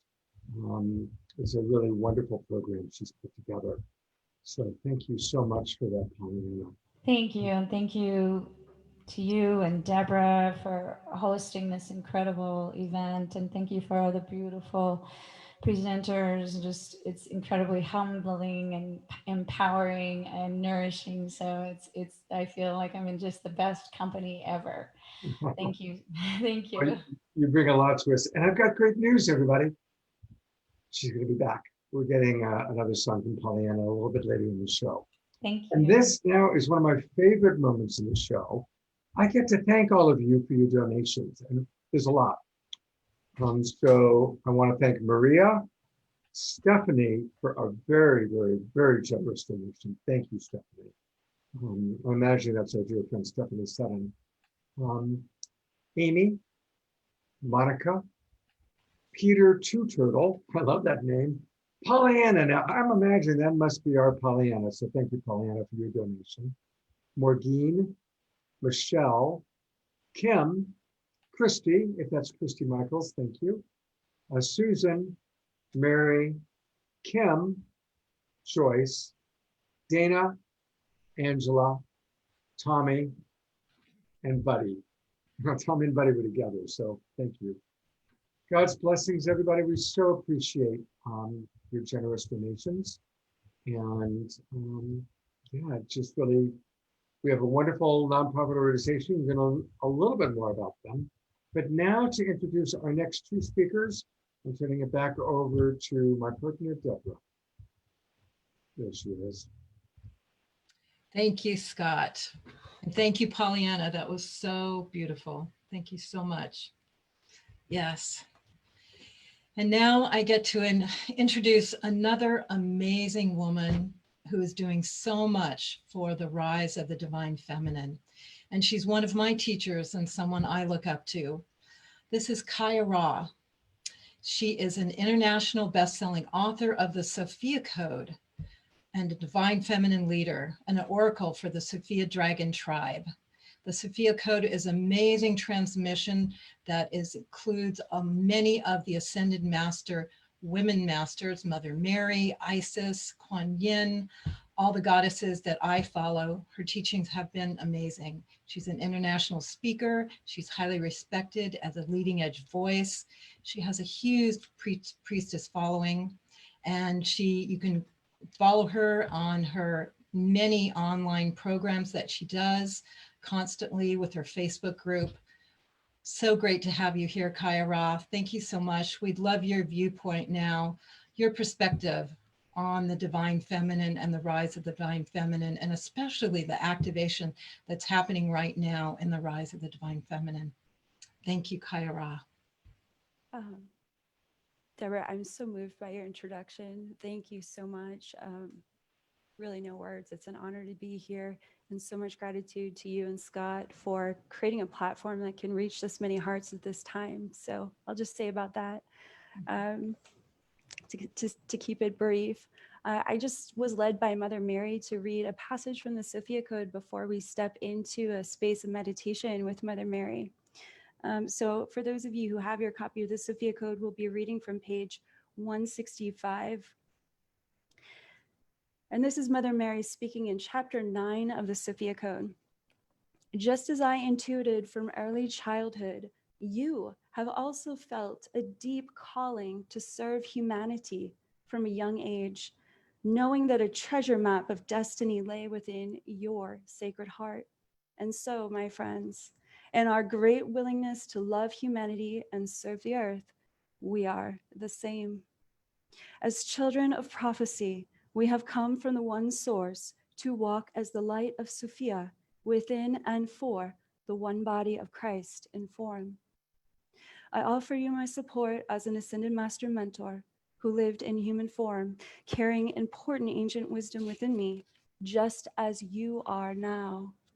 Stepping into an age for fulfilling prophecy brings a heightened awareness of your life purpose and spiritual destiny that may often feel daunting to your daily human life. I am here to help you navigate the way ahead as an accessible teacher, friend, and guide for birthing the new prophecies of ancient wisdom carried within your own heart. You can call upon me at any time, for I simultaneously serve a multitude of hearts on earth. I want to thank you for taking a moment to read the Sophia Code with me and just being mindful of time. I'm going to weave in Mother Mary's messages to us with this guided meditation. I feel like that's the best way to serve our community at this time. And I just want to say that Mother Mary asked me to read that passage to really speak to everyone's hearts tonight, because I know how much we are walking through to be the light in this world when there are so many agendas and fears and anxieties that we are facing as spiritual warriors at this time. Mother Mary was a spiritual warrior in her lifetime, and she still is, alongside Jesus and Mary Magdalene and all of the divine feminine ascended masters that are featured in the Sophia Code. And they want you to know this evening that you're not alone.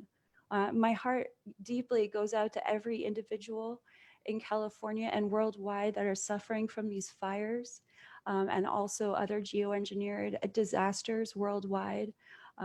The Ascended Masters are very aware of everything that's unfolding. They're right here with us. They're not sitting in some higher realm watching what we're going to do. They're encouraging us day and night to step into the Holy Spirit of discernment, to take up a sword of truth, and to speak our authentic truth at this time, to be brave enough to unify our womb, our heart, and our throat as one spiritual vessel of truth. And that is what the divine feminine rising is. It's the understanding that we will no longer be minimized in the somatic intelligence of our bodies, in the emotional intelligence of our hearts, and the clear sobriety, the power that can come through our throats, as literally the Bible speaks of the tongue as a sword of truth. And this is the sword of truth that Mother Mary has been asking me to pick up, and every one of every initiate of the Sophia Code movement, we have been actively working on becoming educated, embodied wayshowers of how to embody our sovereign divinity at this time. There's nothing more important than the recognition of our sovereign divinity, because this world would have us be enslaved otherwise. And that's what's so interesting about Mother Mary and Jesus and Mary Magdalene and all of the members of the Holy Family. They stood at a time of great darkness on this planet, planting the seeds for our generation to benefit, to rise up. And that's what's happening right now. And so I want to introduce you to one of my best friends, Mother Mary. She's helped me save my life. She's helped me remember the truth of my sovereignty. When she came into my reality, it was when I really needed a mother And she can be that same mother for you too. She is here to help us heal our wounds with the feminine so we can step into the truth of the divine feminine Christ consciousness that exists within each of us, man, woman, or non-gender identified. So without further ado, I would just like to spend the next 4 minutes and 44 seconds in a meditation with Mother Mary. Mother Mary, Mother Mary, Mother Mary, Ave Maria. Oh, how I love you. I welcome you into this space. I welcome you to the heart of every individual on this call. I thank you for your holy light, your thousands of rose petals blessing this sacred space. I see your mind like a star. I see the beautiful sapphire blue flames that surround your cloaks of light. I see your beautiful sacred heart opening as the rose, with your arms wide open. To each and every one of us, you love us unconditionally, regardless of religion, regardless of any spiritual path we've been on. You see us as sovereign equals, and you love us as daughters and sons of the Most High. Thank you so much for stepping forward and blessing each and every person on this call tonight. Thank you for surrounding us in these sapphire blue flames of the Holy Spirit, for divine will and order to reign on earth, to set right the chaos of these dark agendas and to set our feet upon a path of clarity, sobriety, the beauty way, the path of sovereignty, where we remember ourselves as stewards of the earth as well as caretakers of one another's hearts. Thank you for all of the sacrifices that you made in your angelic mission on earth. And thank you for all of the ways that you are initiating us and mentoring us from the higher realms, teaching us how to love one another as you love, as the Holy Mother loves us unconditionally, day in and day out, waiting us to remember that through this love, all things are possible. Through the Christ within each and every one of us, the Buddha that exists within each and every one of us, all things are possible. I welcome these beautiful light waves of the Holy Spirit that are falling fresh upon every individual at this moment. For those who have eyes to see and ears to hear, you're welcome to open up your crown chakra and to feel these waterfall, these waves of light, this waterfall of light descending with Mother Mary's blessing through your body, heart, and mind, clearing out any unconsciously held fear or anxiety or pain body attachments that is ready to be released in the loving presence of Mother Mary. And just a loving reminder that as what is releasing in the presence of Mother Mary is being released forever, we are calling forth that next measure of your own Holy Spirit, higher self, your own sovereign divinity, the light of your own sovereign divinity, filling those places that are releasing now. For when we release, we must fill ourselves back up, filling that chalice of your heart, allowing your mind to relax.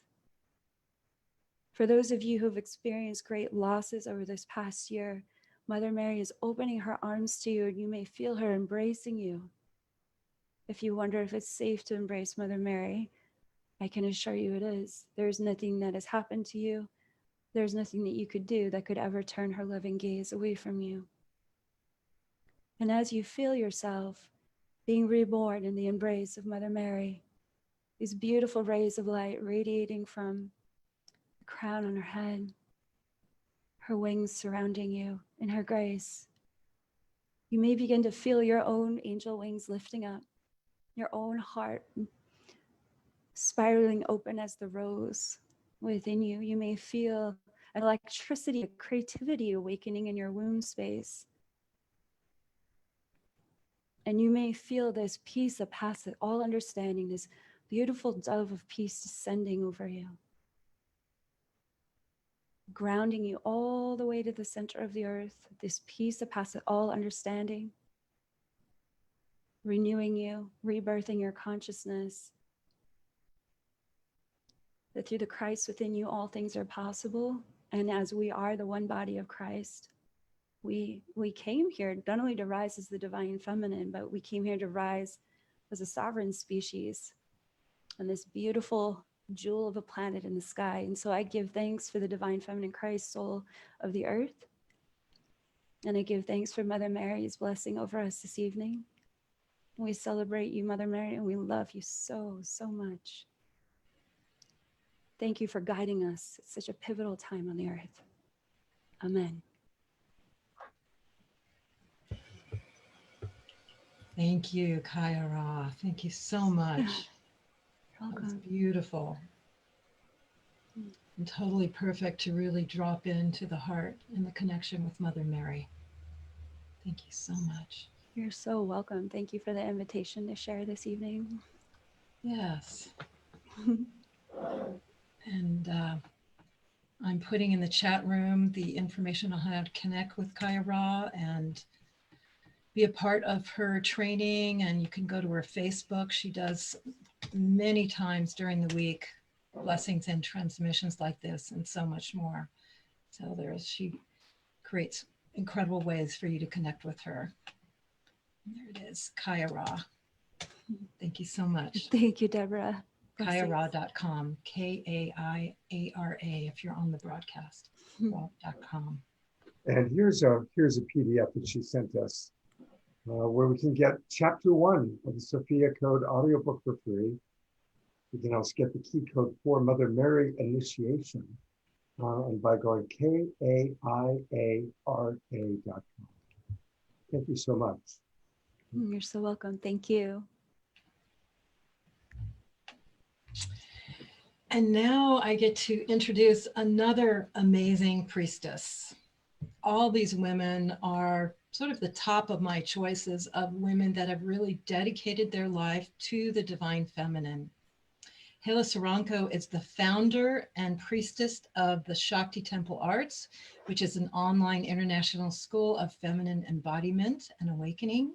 And she lives between California and she spends a lot of time in motherland India, where she has been highly trained in a lot of the divine feminine arts, including sacred dance. She is definitely a sacred temple dancer, Tantra yoga, Taoist feminine arts. And so she has a whole priestess school where women can come and really remember their roots of the divine feminine and really embody in this lifetime all the history of their past lives of the divine feminine and bringing it through right now. So I'm so happy to introduce one of my dear friends in Sonoma County when she's here, Hela Saranko.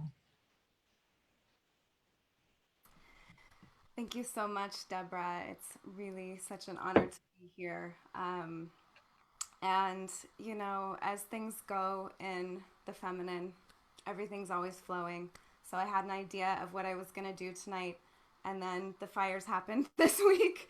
And I, like so many of our guests here, I was seeing in the chat, are also next to this heat, next to this intensity, next to this voice and expression of imbalance on our planet. And my roots are in the traditions of Taoism, are in the traditions of Shakti Tantra, which is the feminine version, the Shakti version of Tantra. And in so many traditions, not just these ones, we work with the elementals. We had that beautiful invocation to start our evening with calling in the directions, calling in the elements. It is so important that we communicate, that we have a deep relationship with the elements right now on planet Earth. In the tantric system, we view everything that is manifest, all matter, all form, all energy, as the embodiment of the goddess Shakti. Everything is Shakti. Her building blocks are the elements. They are what we are built of. They are what this whole creation is made from. We are all expressions, we are all embodiments of the goddess Shakti. And in my view, one of the most important pieces to the awakening of the divine feminine is embodiment. Philosophizing is important. Understanding things intellectually is important. But the proof is in the pudding. all of our spiritual practice, all of these concepts have to land into our bodies. They have to land into how we live our daily lives. This is living Tantra. So how we can have a relationship with the elements, with the world around us, with ourselves, with one another. This is really what living the beauty way is all about. We have to ground it into the body. And so in honor of everything that's happening in our world, I would love to guide us into an experiential place with the goddess, with the elements, with the Shakti that lives inside of us, and particularly in balancing water and fire. Fire in the Taoist system is akin to the masculine energy, particularly the masculine sexual energy, while water is akin to the feminine. And we have both of these living inside of us, as many of the presenters tonight have shared.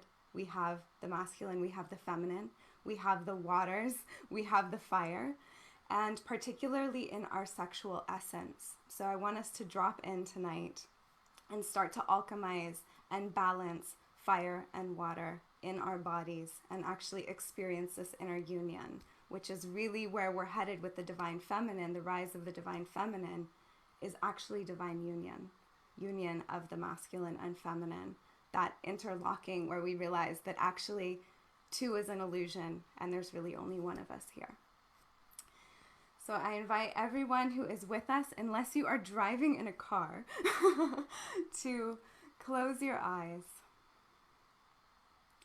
and settle into your bodies, to bring your consciousness, that divine masculine essence, into your embodiment, the divine feminine, the seat of the feminine. To feel yourself sitting back and down, feeling your energy settle, especially the energy of the mind. Allowing the mind to dilate and dissolve, melting into the body, melting into the cells, melting into the sparkling, radiant energy of space. Breathing deeply into the realm of Shakti. And dropping your awareness like a stone all the way down into your pelvic bowl, the sacred womb space, or hara if you are in a masculine body. And feeling your awareness land here, feeling the weight of the center of consciousness. Drawing the breath all the way down, inflating the lower belly. And on the exhale, feeling the lower belly hugging into the reproductive organs, into the hara. And inhaling again. If you are in a feminine body, you are going to be working with the ovarian energy. If you are in a masculine body, the testicular energy. On the right side, we have the seat of our masculine, the energy and element of fire. Letting our inner king take his seat as he is expressing all around us in intensity. And now inviting in, most importantly, our inner queen to take her seat on the left side of the body with the element of water. Feeling the bright orange, red, yellow hues of fire on the right side and the cooling luminescence of blues and purples and whites on the left side. We'll begin breathing into these glands, inhaling, feeling them condense, potentizing the energy of both fire and water. And on the exhale, we blow into them and feel those energies expand and express. Beginning to rock the pelvis as you do this, inhaling, rocking the pelvis forward, filling the lower belly with chi, with energy. And exhaling, feeling that those energies expand as you blow internally, rocking the pelvis back. Inhaling, breathing in, and exhaling, expanding the energies of water and fire to be equal, to be balanced. With each breath, feeling those energies grow and start to merge in the central channel. Water, fire.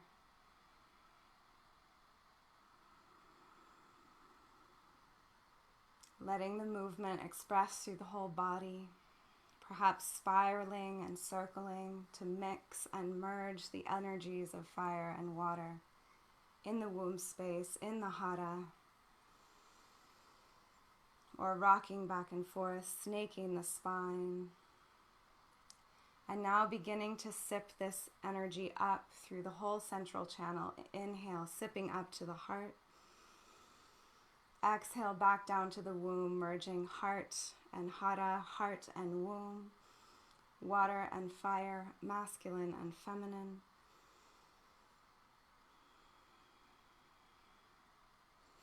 Strong inhale, strong and full exhale. Inhaling now all the way up into the crown, the top of the head. And exhaling, raining down and actually feeling the sensation of rain. Fire reaching up the spine and rains falling down, calming the fires. Inhale up, water and fire mixing and merging. Exhale, rains coming down, calming your whole nervous system. And just taking a few breaths in your own time. Letting this energy move through the body. Rains falling down, cooling the whole body, recollecting in the chalice of the womb or hara, and finally inhaling again. Holding the breath at the top, really calling in those rains, feeling the clouds start to accumulate over the crown. And on the exhale, they open and flood the whole body with nectar, with amrit, with ambrosia, recollecting in the womb space, spiraling this energy into a pearl of divine union, of divine balance between fire and water, the sacred masculine and the sacred feminine, and planting the sacred pearl deep into the womb, deep into the hara.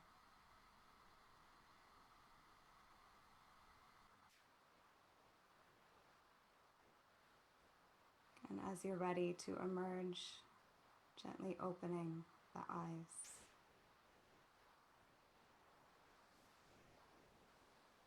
Thank you all for practicing with me tonight. Oh, thank you so much. Isn't it something, just like one extraordinary woman after another, after another, after another? It's a very inspiring night. So when Deborah and I were putting the show together, it was like, wow, with all these incredible, powerful women, you better have like one or two amazing men to kind of balance it out, but they're gonna have to be really dynamite men. Well, both men we went for were Andrew Harvey and Matthew Fox. And as you heard, Andrew wasn't able to join us. He's not feeling well, but I'm so grateful that Matthew Fox is with us.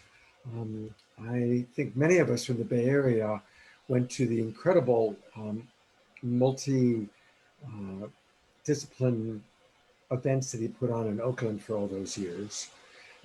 But let me tell you a little bit about him. For any of you who don't know, he's a spiritual theologian, an Episcopal priest, and most of all, an activist for gender justice and eco-justice.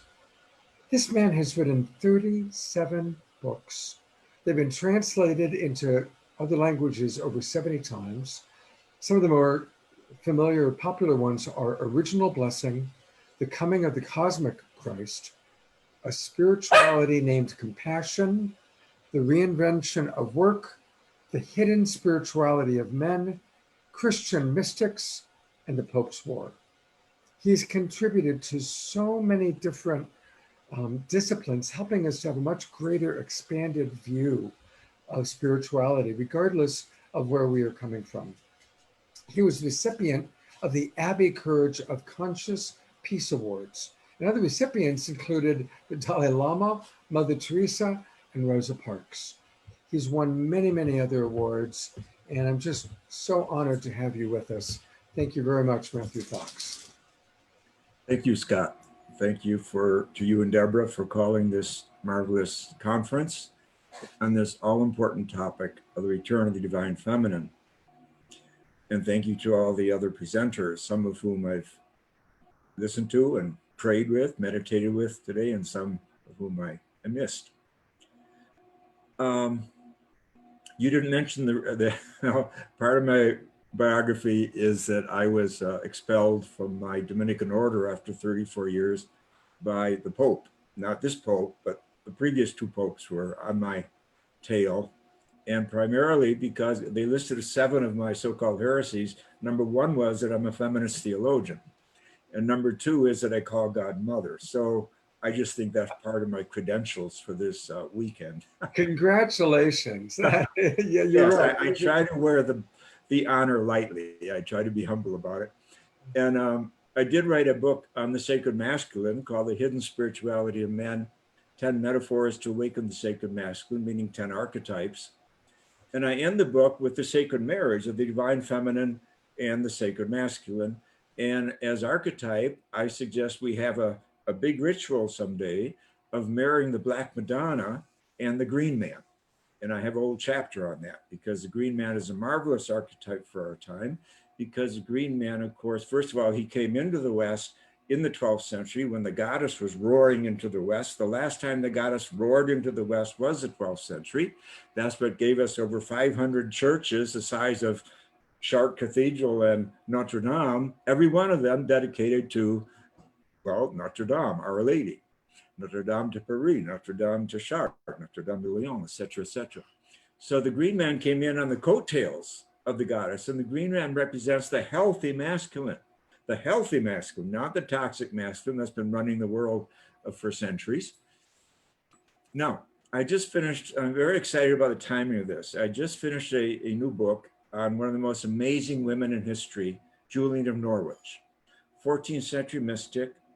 Now here we are living in the time of coronavirus and climate change, the degradation of Mother Earth, the degradation of nature. Our relationship with nature has been so messed up by toxic masculinity, patriarchy, empire building, and the rest, and capitalism as we've known it, extractive capitalism, that we're all paying the price. The coronavirus is directly related to climate change. The humans have taken over so much of the planet that we're encroaching upon the bioregions of other species, and they're biting us back. And coronavirus is not the first, and it's not going to be the last. Now, the wonderful thing about Julian, the amazing thing is she lived through the greatest pandemic in Western history, the bubonic plague. She was 7 years old when it hit. And it kept coming back in waves her entire lifetime, and she lived into her 80s. At the age of 30, she had a great awakening, she called it showings or revelations. And it went on for a couple of days, these revelations, not unlike some women who have spoken today. And she wrote these down. And I've just finished a book on her, and I call it Julian of Norwich, Wisdom in a Time of Pandemic and Beyond. Because her wisdom is appropriate for our time, but it also will be appropriate when we put the pandemic behind us, hopefully. And what are some elements of her teachings that are so powerful? Well, first of all, she, more than anyone in history, Western history, up until the late 20th century, writes extensively on the motherhood of God, the motherhood of God. She says, God feels great delight to be our father, and God feels great delight to be our mother. And she develops the motherhood of God so richly in all elements of divinity. You know, being a Christian, she has the archetype of the Trinity. So she talks about the creator God being mother. She talks about the Christ being mother, and she goes on about that. And she talks about the Holy Spirit being mother. And then she talks about the Trinity as a whole being mother. So she just deconstructs patriarchal theology totally. Now you have to understand, she was the first woman writer in English. She was a contemporary of Chaucer, but her book wasn't published until 300 years after she died. So like many women, she's had to wait a long time for a little recognition and a little, just a few book reviews. And the truth is, even after it came out, they did not read her very much. She was considered too far out because she was so in love with nature and creation. And she was not so non-dualistic, which of course, Rosemary Ruther, the great feminist theologian, says the essence of feminism is non-dualism. Well, that is the essence of everything that Julian was about. Of course, that's the essence of any mystical experience. A mystical experience is a unitive experience. But here is what she says, for example, about our bodies. She says, God is in our sensuality. God is in our sensuality. There's a beautiful oneing made by God between the body and the soul, a beautiful oneing, and another time she calls it a glorious union of body and soul, matter and spirit.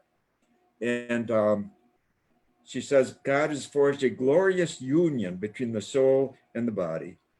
And the goodness of God, her entire theology is based on goodness. It's like a metaphysics of goodness, a metaphysics of goodness. She says, goodness is God. Goodness is God.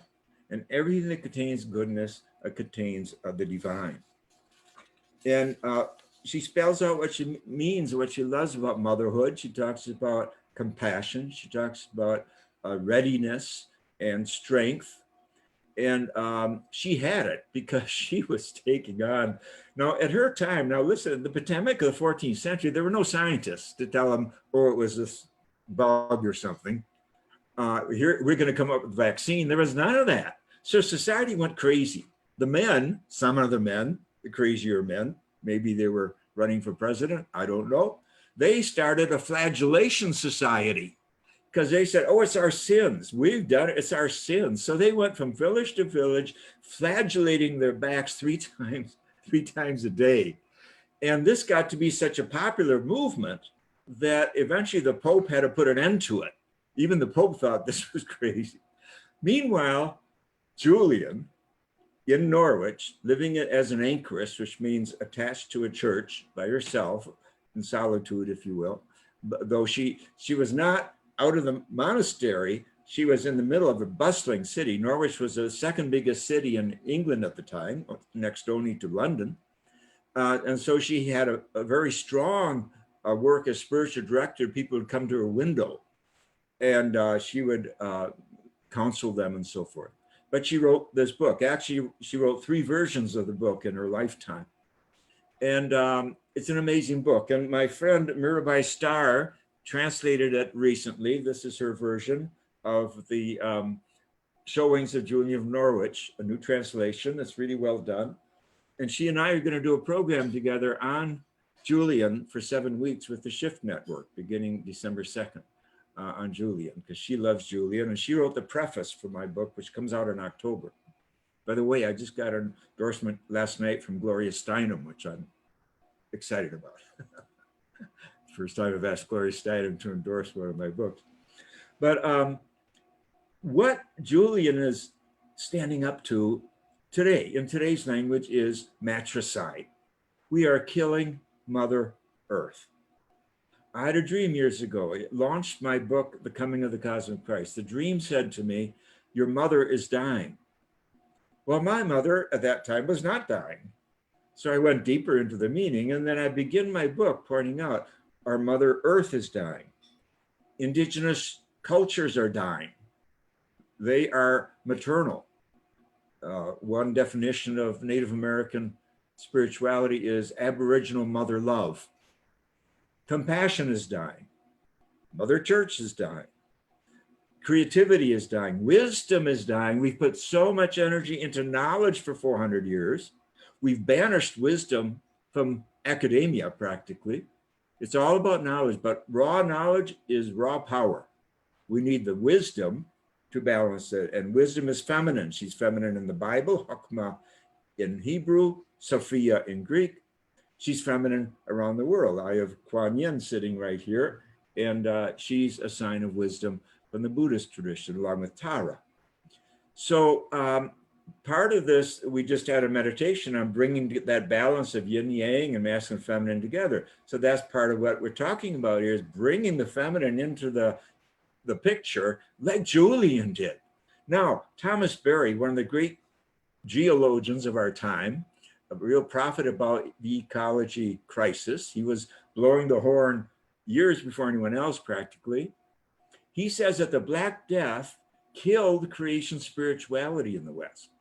Because of this craziness going on during that pandemic, people went into a great fear about nature. Up till then, people were in love with nature. Hildegard of Bingen, who I've written 3 books on, 12th century mystic, talks all about greening power, viriditas, in love with creation. Then came St. Francis, we all know him. Then Thomas Aquinas, who says Revelation comes in 2 volumes, nature and the Bible. Not just the Bible, nature and the Bible. Nature's revelation is equivalent to the revelation of the Bible.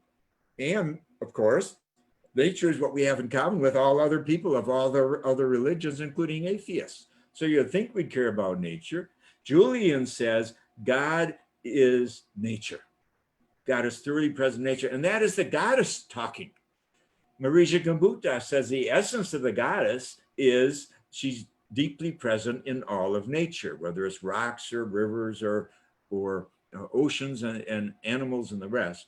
So bringing the goddess back is about bringing back our appreciation of all the other beings and species of which we are a part. Hildegard of Bingen talked about this web of creation to which we belong.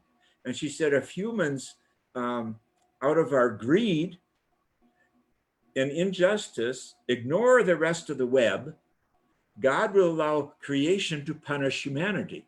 So it's not God with lightning bolts getting us from coronavirus, but it is our narcissism, which is Pope Francis's good word, our narcissism as a species, thinking that all of creation is here to serve us. Where did we get that idea? We're the last ones to arrive.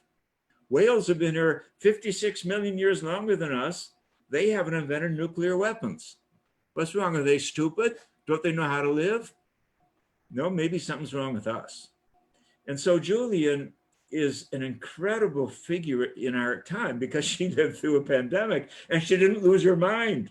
She didn't go crazy. She stayed utterly grounded in what she called the goodness of nature, the goodness of creation, the holiness of creation. Thomas Berry says we will only save the planet if we rediscover the sacredness of creation. And so I just consider Julian an immense prophet. She's a very great mystic, one of the greatest mystics, but she's also an immense prophet. Rabbi Heschel says the primary work of the prophet is to interfere. And Julian, in the 14th century, practically alone and by herself, was putting forward a theology that utterly deconstructs patriarchal theology. It takes it apart. It takes apart the dualisms. It takes apart the fear of the body. It takes apart the fear of nature. It leads not with fear, but with trust. That's one of her favorite words, trust. And of course, that is the primary meaning of the word faith. The word faith has been distorted by heady patriarchal theology. Oh, it's a bunch of doctrines. Let's see how high we can stack them. Do you believe in all these doctrines? That's not what faith means. When Jesus uses the term, and it's translated in Greek in the gospel, he's saying, go your way, your trust has saved you. Your trust has made you whole. That's what he's saying. He's not saying your faith has saved you in the sense of some kind of intellectual assent. He's saying that trust saves us. It makes us whole again. And that's at the essence of what healthy spirituality is about. So I can't sing enough the praises of, of Julian at this time. This is why I just wrote the book. I just finished it 2 weeks ago, but we're rushing it into print through iUniverse because they get books printed in 45 days. Unlike most publishers, you wait a year. And I wanted Julian to move to the front of the line when it comes to how to live wisely during a time of pandemic. And she's not in denial. She doesn't sugarcoat evil at all. In fact, the first chapter is about the dark night of the soul. And I bring up, of course, the Kali dimension too, to the feminine and to nature. That there is this destruction that is part of creativity. And our darkness, the dark night of the soul, are going into, I think we're in a group dark night today. I talk about the dark night of our species. That's where we are today because we do not know the future. And that's the key to the dark night. You don't know if you're ever going to get out of the darkness. We don't know if our species is going to survive what we're doing to the climate and the rest. So we have so much to learn from these mystics who have so much to teach us about staying in the room. Hafiz, the great Sufi mystic of the early 14th century, late 13th century, says, sometimes God wants to do us a great favor, turn us upside down and shake all the nonsense out. But most everyone I know, when they hear God is in such a playful, drunken mood, quickly packs their bags and hightails it out of town. So Hafiz, who was Sufi, had a wonderful sense of humor. He's laughing about the dark night of the soul and the dark night of our species. He's saying we're being turned upside down to shake all the nonsense out. That means to shake all the patriarchy out, to shake it out of our pockets, to shake it out of our education, to shake it out of our religion and our politics and our economics. Shake it out. That's what's going on. This moment of crisis is an incredible invitation to step up with the values of the mother. And primary there is, of course, compassion. The word compassion in both Hebrew and Arabic comes to the word for womb, for womb. So to put forward compassion as a primary value, which is what Buddhism does. The Dalai Lama says we can do it with all religion, but we can't do away with compassion. Compassion is my religion. It's what Jesus does in Luke's Gospel, sixth chapter, Sermon on the Mount. Be you compassionate as your Creator in heaven is compassionate. This is God's definition, compassion. There is a maternal side to divinity. And in the Jewish tradition, compassion is the secret name for God. Jesus, being a Jew, let the secret out of the bag. And in the Quran, by far the most common adjective used of Allah in the Quran, the entire Quran, is Allah, the compassionate one. So we have to get back to the roots of our spiritual traditions, which were not nearly as patriarchal, one-sidedly, and certainly not about a punitive Father God. In fact, Julian takes that on directly. She says, I find my visions tell me there is no violence and no wrath in God. In other words, we project that onto God. Our patriarchal souls, and by our, I do include women, because as a previous speaker spoke of, men have the goddess inside and women have the masculine inside. But if the masculine is toxic, like it has been for centuries, then women are walking around with toxic too. So women have to step up to bring back the sacred masculine, as well as men have to do that. And men have to imbibe the wisdom of the goddess and the divine feminine. So all this is going on. We're living in this amazing moment. Joanna Macy calls it the Great Turning. But I see it above all as a very special calling. Everybody on the planet today, whether you're 18 or 88, we all have a invitation, a call, a vocation to contribute to this amazing possibility. Because precisely when things collapse, and everyone knows everything's collapsing today, it's precisely then that new birth happens. Meisterka says, I once had a dream even though a man, I dreamt I was pregnant with nothingness. And out of this nothingness, God was born. So he became another Mary. He gave birth to God. And he says we're all here to give birth to the Christ. Mary didn't do it all. We're here to do it too. But I think that Mary is coming today, the Christ is coming today in the form of the return of the divine feminine and the cleaning up of the healthy masculine. And this is why I am so in love with the archetype of the Black Madonna, who has so much to say to us about both about suffering and grief, but also about celebration and joy. And I've written about her in some length in my book on the Sacred Masculine, The Hidden Spirituality of Men. She's speaking to us loudly today. A friend of mine, Alessandra Belloni, wrote a new book this year on the Black Madonna. And she's been living and doing rituals of Black Madonna for over 30 years. She's from Southern Italy. And she lives in New York now, but she asked me to write the foreword to it. But the archetype of the Black Madonna, all kinds of people having dreams of the Black Madonna these days. Well, of course, because she's pissed. The goddess is back and she's pissed. We can do much better than this if we don't start turning around now. And I think that's why the coronavirus is here, to get us to turn around, to see through our folly, the paths we've been on that are not sustainable, this patriarchal agenda of empires and multinational corporations and raping the earth and calling that success, and building monuments to knowledge, temples of knowledge, without schools for wisdom. Wisdom is feminine. We should have wisdom schools, not knowledge factories.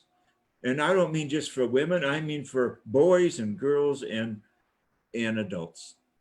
In fact, this is what I've been doing for 45 years. I've been reinventing pedagogy, reinventing forms of education to bring wisdom back. And key is art. Art is meditation. Hildegard of Bingen says, there is creativity in all art. There is creativity in all art. So we're going to bring creativity alive again. That's another sign of the mother, the divine mother. We're going to bring art back into school and the rest. So I guess I've gone my 10 minutes. I presume I have. Yeah, you've been wonderful though, Matthew. Absolutely wonderful. And again, from those of us who always came to your Cosmic Mass to the incredible history you're sharing with us. And I've just put up on screen your website, and there's a lot there. Tell us a little bit about some of what you're offering and how we can get more Matthew Fox wisdom. Well, thank you. I'm doing a daily meditation and it's free. You just go to Daily Meditations with Matthew Fox. I think that's it. And you get it. It's free. That's kind of fun. I've been doing that since Mother's Day. We started it on Mother's Day a year ago because of Mother Earth being in so much trouble. It was in her honor that we started on Mother's Day. So it's been going about a year and a half. And then I mentioned this new course I'll be doing on Julian for 7 weeks, beginning December 2nd with Shift Network called, well, we don't have a title yet, but it'll be Julian and the Pandemic in some way, because I'll be working from my new book on her. And yeah, so you go to my webpage, matthewfox.org, and you'll see a lot of my books and whatnot, and my schedule will be there too. So yeah, I look forward to meeting some more of you on Zoom. Some of you perhaps have already had the privilege of meeting, as you already said, that you, Scott, attended some of our Cosmic Masses, yeah, which were wonderful. The last one we did actually was at the World Parliament in Toronto last November. And that was wonderful. About 500 people came, including monks in their robes and Buddhist monks in their robes and everything. And it was delicious, because to have that, to be able to worship together, to share ritual together is very important today. Ritual is a shortcut. It's how we deal with grief. And we have some definite grief practices that we do when we do our Cosmic Mass, but also it's how we gather the joy and gather the energy and stir up the imagination, creativity, and the community support. So, you know, there's no substitute for good ritual. Obviously, coronavirus has slowed that down. But again, this is a very important, rich time for us to go into more silence and more thinking deeper about where we've been and where we want to go, what we need to shed as we get turned upside down, and what's the nonsense that's coming out of our pockets as we get turned upside down. You know, Matthew, I think, you know, there's so many things you've touched on that are right on. And here at Saturday Night Live, we believe that Earth is on a global timeout. It's like everybody out of the pool, right? Mama Earth and everybody out, time to slow down and take a time out and for us to really reflect. And it is an incredibly challenging time for many, but it's also a time that I'm noticing almost all of the people in our tribe are slowing down, tuning in, reevaluating what their priorities are. And it's really powerful. And what does it really mean to be human? I think that's the bottom line. That's what I've been dealing with the last couple of weeks in my daily meditation.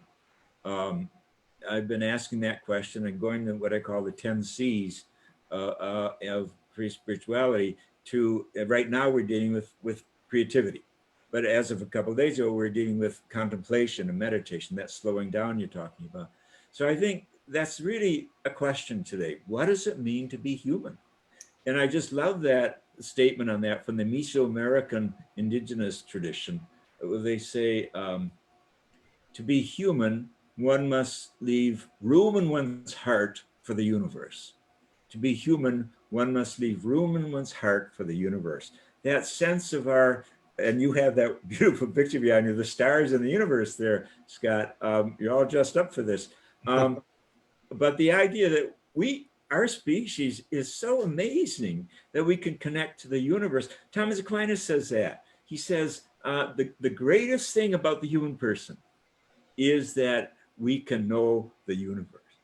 So, so the world is not just about our television sets and our bank accounts and our problems. It's also about being part of this vast, vast drama that we now know is 2 trillion galaxies big, each with hundreds of billions of stars, and 13.8 billion years brought us here. There must be a reason for us being here besides trying to blow up the Earth. You know, I mean, we have to sink into that mystery and that wonder, that awe of our being part of this vast universe. And you know, we have to bring that into all of our projects as human beings. And we can do that, and science is an ally today. As I've said for years, there are more scientists who are mystics today than there are bishops who are mystics. And so that mystical awareness, that sense of the whole, that non-dualism, we and the universe are one, the psyche and the cosmos are made for each other. It too is a sacred marriage. All that, you know, energizes our future. And the divine feminine is absolutely essential because wisdom oversees the whole universe. She's a she. So that cosmic dimension is part of what the great mother brings. Yeah. And again, patriarchy wants to get down to the nitty gritty, which has its place. Right. But its context is that the divine feminine offers us. And, you know, interestingly, in the appearance of the Guadalupe, her 2 things happened. One was roses, and the wonderful singer today sang about the roses, but also her dress, if you will, her cape, had stars on it. Stars on it. And, you know, part of the litany to the Blessed Virgin in the Catholic tradition is she's called the Star of the Sea and so forth. But the idea then that the divine feminine brings in the cosmos, cares about the whole. And you have this in the Hebrew scriptures, that wisdom plays with God before the creation of the world. And that she plays, eros is part of wisdom, playfulness, but also as creator, co-creator of the world. She cares about the whole enchilada, not just about our little worlds. Absolutely. Well, I have a C word that I'm wondering if it's one of your 10. We do got to move on, but I've got to say it. The moment you asked, what is our purpose? I believe to be caretakers of the earth. So is caretaker one of your I tell you where that comes in is one of our C's is cosmology / ecology, because Thomas Berry says ecology is functional cosmology. So it definitely comes in there. Caretaking for the earth, that's ecology. Okay, good. So we're on. But I'm glad you're so imaginative. You're thinking and making. First word that came to my mind. Yeah. My 10 are not dogma. I'm not infallible like some people claim to be. I just throw out the 10. Or if you come up with more, great. But if we can bring them together like that under one cosmology, that one works perfectly, I think. Beautiful. It's reminding me actually of a funny scene in the Mel Brooks movie where Moses has 15 commandments and he flips and one of the things breaks and it's like 10 commandments. 10 commandments. There's 5 that got lost. All right. Well, we gotta move. We could discuss what those 5 are, couldn't we? Yeah, exactly. God bless you so much, Matthew. Thank you, and thank you for having this really wonderful program. Thank you all. Kind of in the theme of caretaking, this is where we're going to talk a little bit more about our GoFundMe, and we're going to meet a couple of amazing people that are part of the nonprofit organization that we're supporting. But before we do that, I want to share with you what we have accomplished so far with this amazing thing that we call Saturday Night Alive for the Global Peace Tribe. These are the people that we've already been recipients. Oh, whoops, missed it. Here we go. There we go. These are our recipients, the people that we've already supported. And they've all received, most of them received $1,000. Everybody got at least 500. Everything from a Native American grandmother in New Mexico, essential food and medicine, the People's Community Medics, Meals on Wheels in San Francisco, the Healing Clinic Collective, a lot of people, a lot of the organizations bringing healing during these COVID times, like Sonoma Food Runners. But we also supported trustvote.org. In fact, you're going to see Lori Grace in just a few minutes. She's she's our sponsor tonight and one of our dearest friends. And she is really helping to make sure that we have election integrity. So we love Lori, and Trust Vote was one of our nonprofits we supported. Growing Together, all about creating green schools and outdoor education for young people. Here's one of the ones that Matthew Fox might be familiar with. And we also support individuals in our community struggling with cancer, like Blaine Lyon, one of our favorite musicians dealing with throat cancer, and Mariela de la Paz, an incredible artist dealing with breast cancer. When Black Lives Matter hit after the terrible, tragic murder of George Floyd, we dedicated an entire show to all Black voices. And my Love Coach Academy has since done 7 more shows with just Black voices. And that particular week, Saturday Night Live supported Dream Corps, which was created by Van Jones.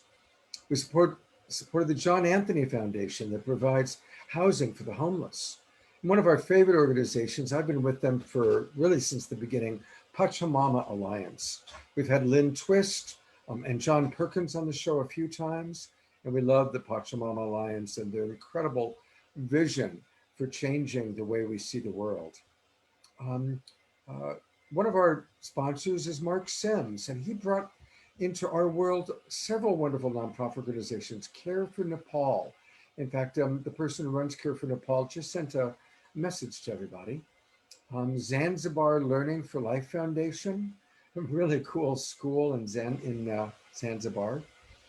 And then we did a show on, many of you saw it, we did our Day Out of Time show.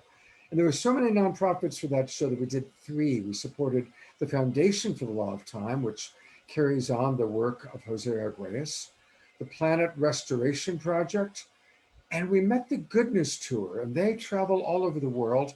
And they're actually, they created an entire mural during the time of our show in an impoverished area that was wiped out by the hurricane. You might recall then the following week, we supported Food for Life, which supports village women in India. And then last week, we had Reverend Michael Beckwith as our keynote speaker. He was our Matthew Fox last week. And so we supported the Agape International Spiritual Center. And tonight, the special organization is Community Zambia. And you all saw the video that we showed. And now we get to meet some of the people that you saw in the video. And Connie is with us still. And Connie, if you need to speak up, please feel free to do so. But I'm going to put the spotlight on the beautiful man that you met. This is Francis and his interpreter. We were going to have Francis and his wife, but I think she's taking care of the twins right now. So this is Francis, who created Give Back to Zambia, Give Back to Community Zambia. And tell us a little bit about what Francis has to say. Can you interpret for us, please? Well, Casey, his wife, if she unmutes, can speak for him. But just what I want to present everybody to is that, Francis here, who you're meeting, is from Zambia. He is a deaf. He became deaf from the incident of malaria when he was a child. And it's this type of opportunity and what he's translated into that he wants to give back, so that other children in his situation don't have to go through the hardship that he did. And I find that over and over and over again, that people like Francis, are willed. It becomes their, dharma to come back and do for others what was created for them. And so with Francis, he's created an amazing organization. And this is his wife, Casey. He's now living here in the United States. He's a high school teacher. He teaches high school in sign language to kids that are not deaf.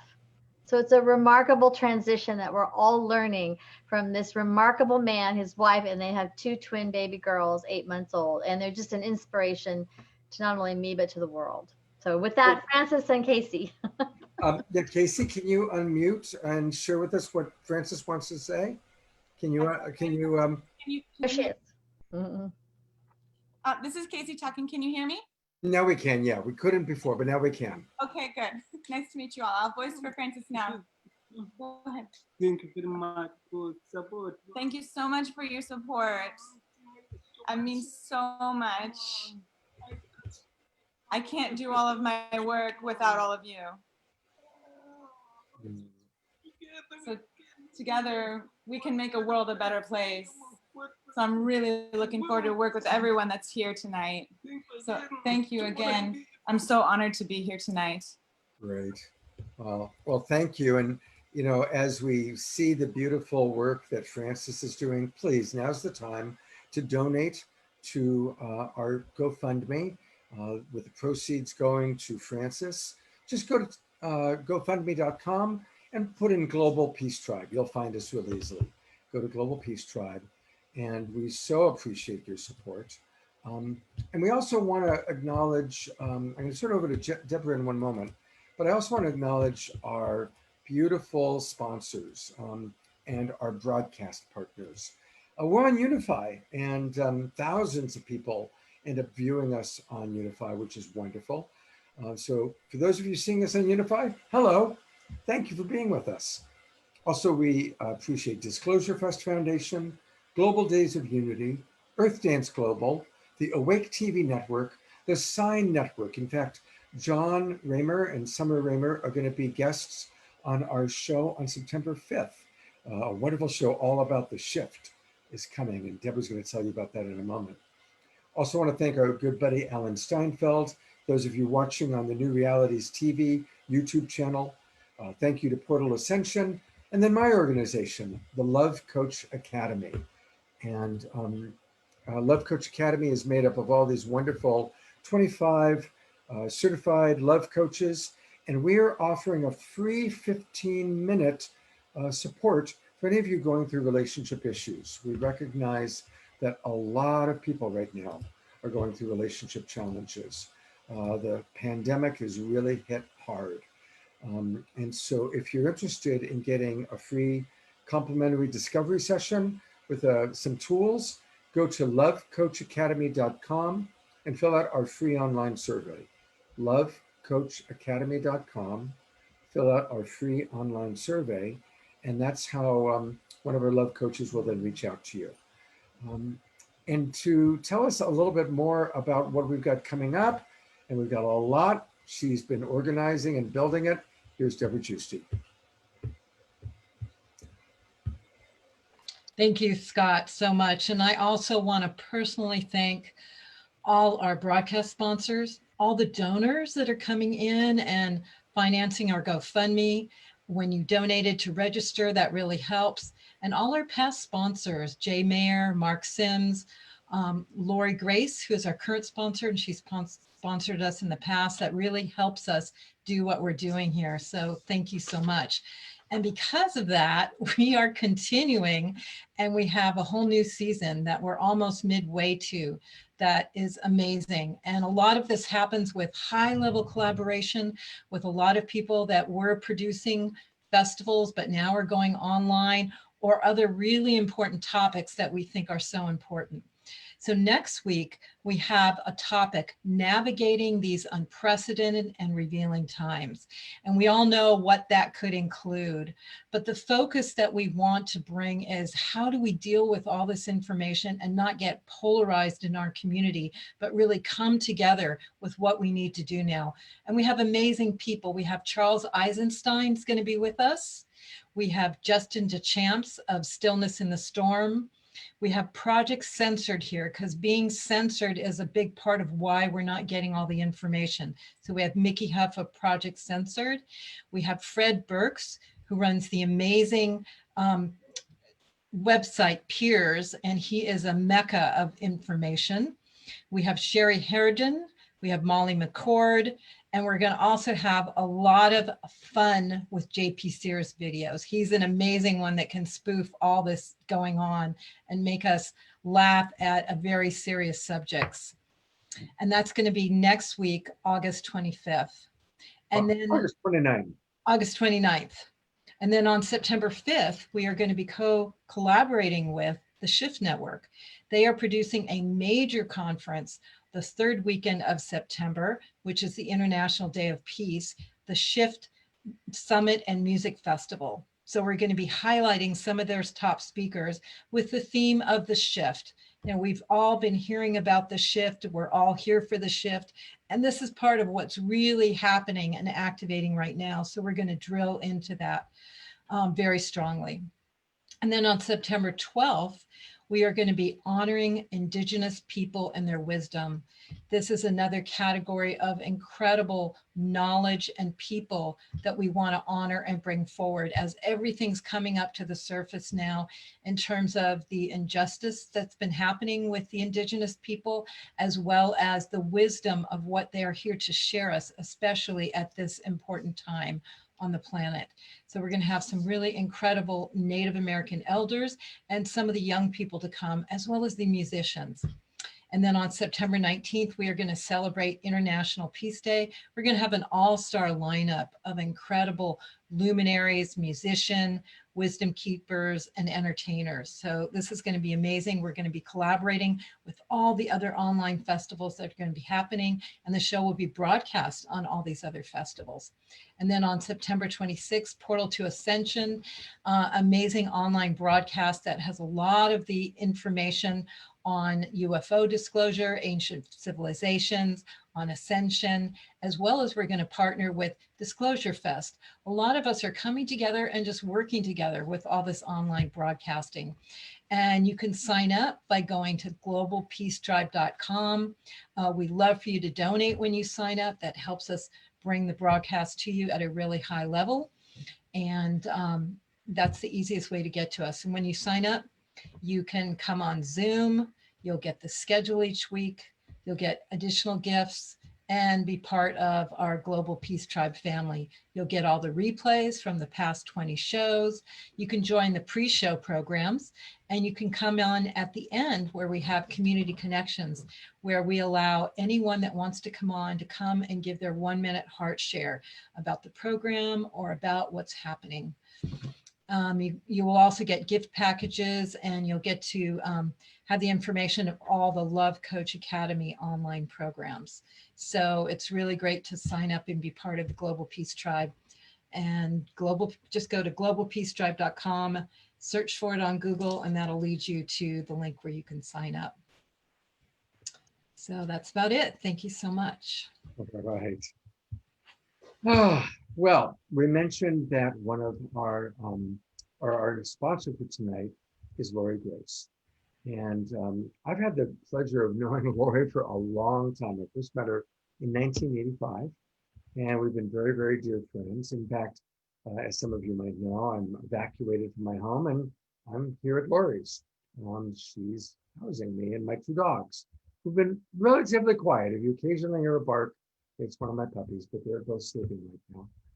Anyway, when we decided we were going to do this show, I said, Lori, I'd love for you to be involved, because in my knowing her for 35 years, she is an example of the embodiment of the divine feminine in action on so many levels.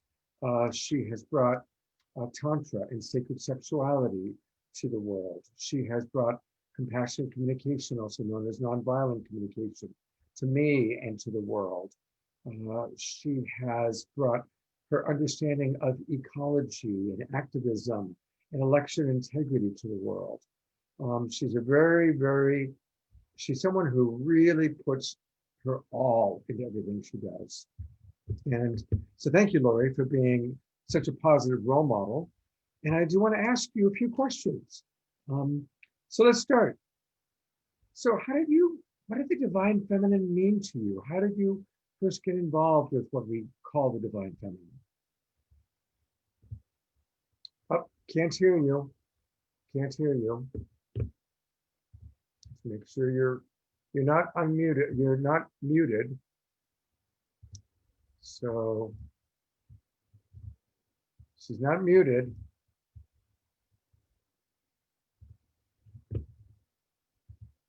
So while they were, hold on a second. Now we can hear you. I think. Try saying something, Lori. Can you hear me now? Yes, although there is kind of a buzz, but okay, let's give it a try. You're telling us about the divine feminine when you first got involved and connected to it. Well, I first began searching for the divine feminine or the goddess, and because I was so longing to feel a sense of sacredness about myself as a woman and also about my sexuality.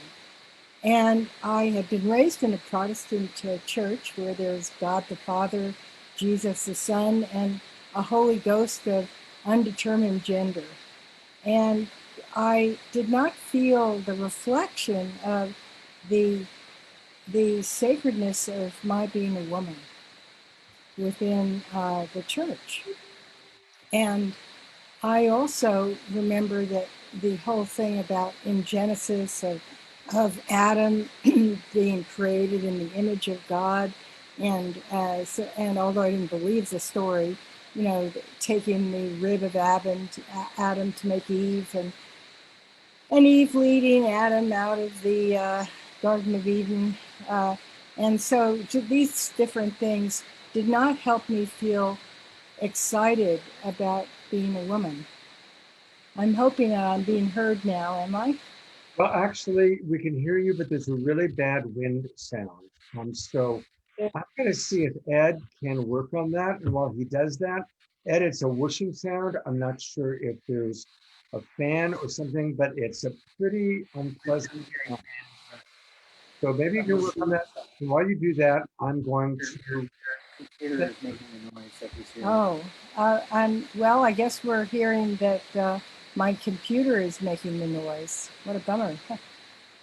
We didn't notice this in the pre-show test. Do you have a microphone you can put in, an external microphone?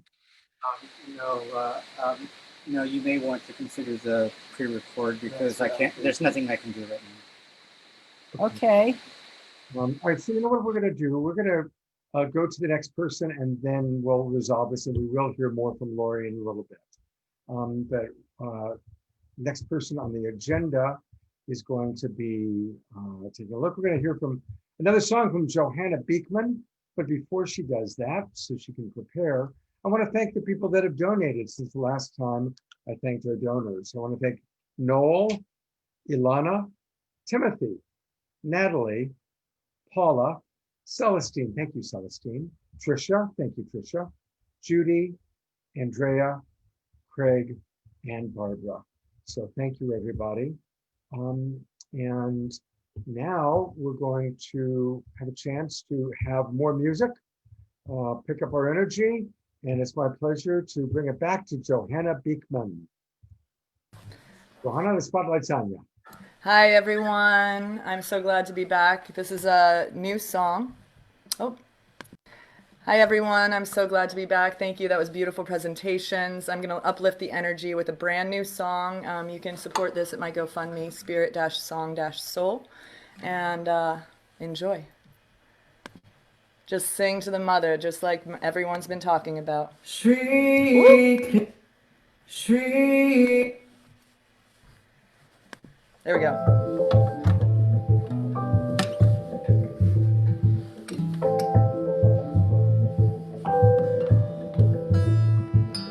Ma, ma,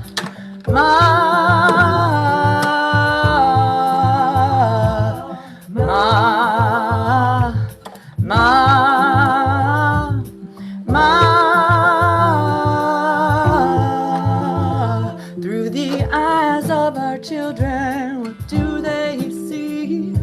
A different kind of world than it used to be.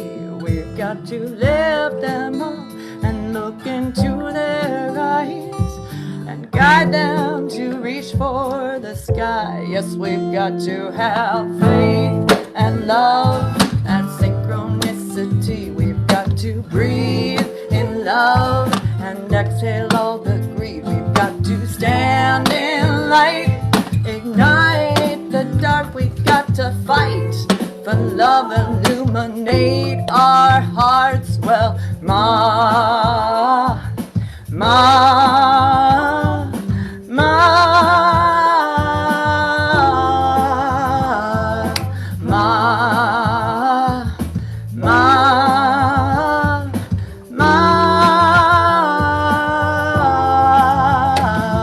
in unity, we are free to return to the mother, take care of one another, united, non-violent.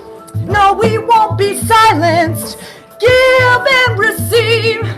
Stop and breathe. And so I stop and breathe. I stop and breathe. I stop and breathe. I stop. So I stop and breathe. I stop and breathe. I stop and breathe. I stop. Sisters and brothers, a change is gonna come. A change is gonna come, yeah. Daughters and mothers, a change is gonna come. A change is gonna come, well. Children empowered, a change is gonna come. A change is gonna come. The balance of power, a change is gonna come. A change is gonna come. A change is gonna come. A change is gonna come. We've got to have faith and love and synchronicity. We've got to breathe in love and exhale all the greed. We've got to stand in light, ignite the dark. We've got to fight for love, illuminate our. Help us have faith and love. Well, help us have grace and love, yeah.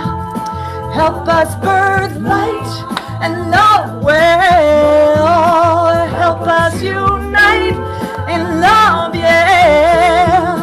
Help us have faith and love, yeah. Help us spread grace and love, well, yeah. Help us unite in love, well, well. Help us through light and love, well, Ma.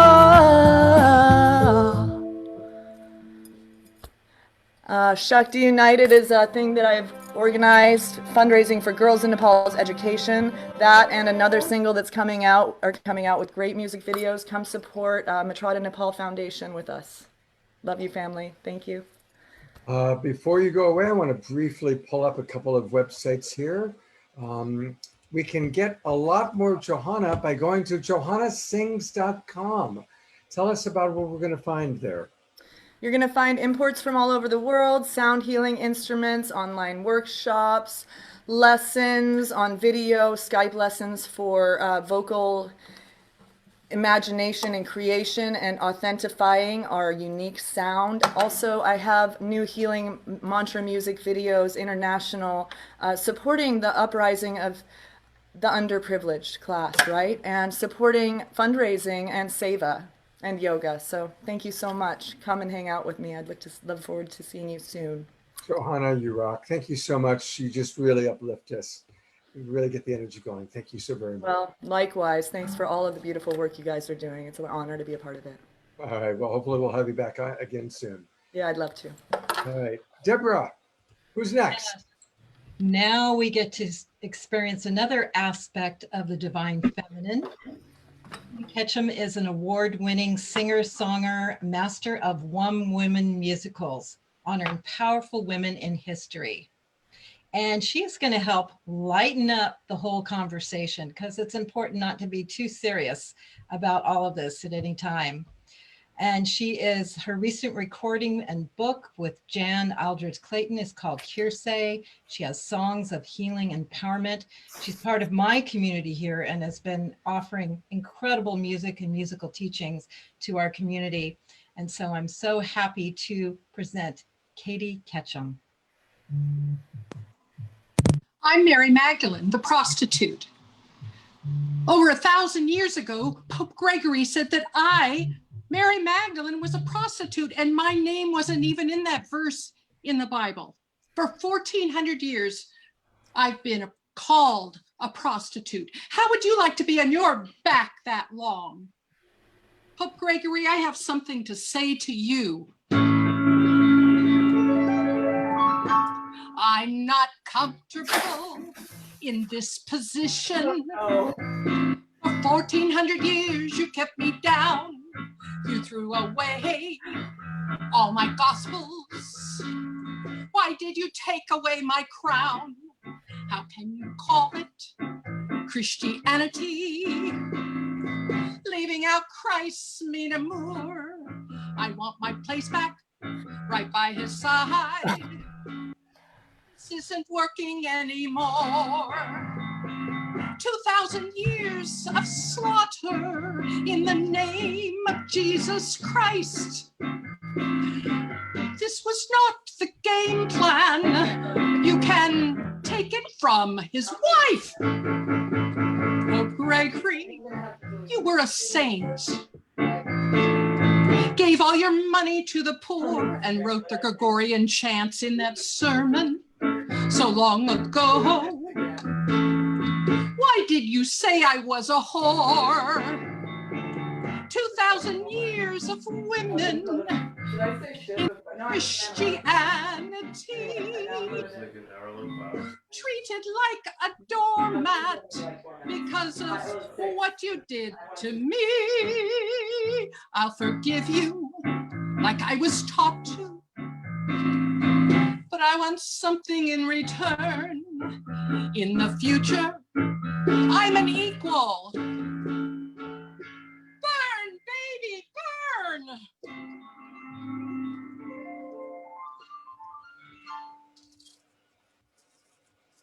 And I am Mary Magdalene, the Isis initiate.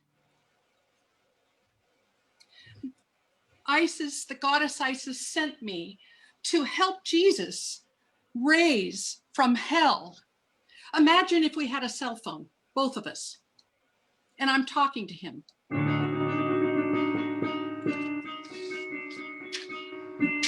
I gave him all the mysteries the goddess Isis taught. When he died and went to hell, I think that he forgot. 'Cause all he said was, get me out, get me out.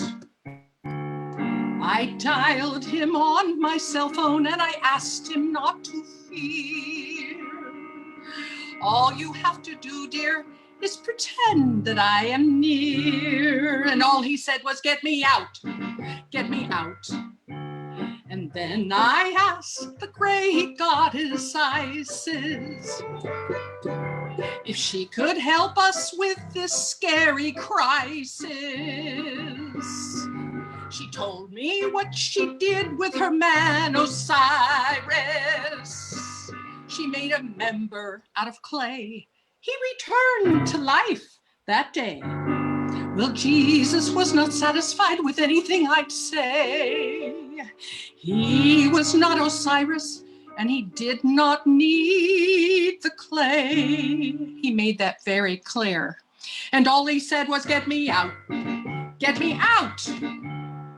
And then I whispered softly, just between us, it has to do with me and your love. This energy you feel will free you. Then he burst through the gates of hell. He remembered how it went darn well.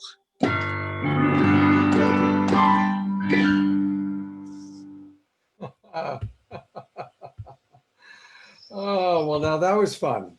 That was definitely fun. And I appreciate all the wonderful ways that you kind of brought up some pretty painful points with humor.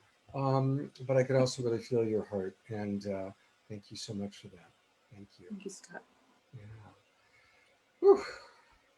I want to acknowledge that the GoFundMe is coming in. So thank you so much. And everybody's donation is appreciated, everybody. But every now and then there are people that donate at a really high level. So I want to thank Stephanie Sutton for a very, very generous donation. And I'm going to briefly put the spotlight on, he sponsored last week's show. He has sponsored several of our shows, and he's been just an incredible support system. This is Jay Mayer. Jay, thank you so much. Every week, Jay is supporting us one way or another. He's, of course, the founder of Light Touch.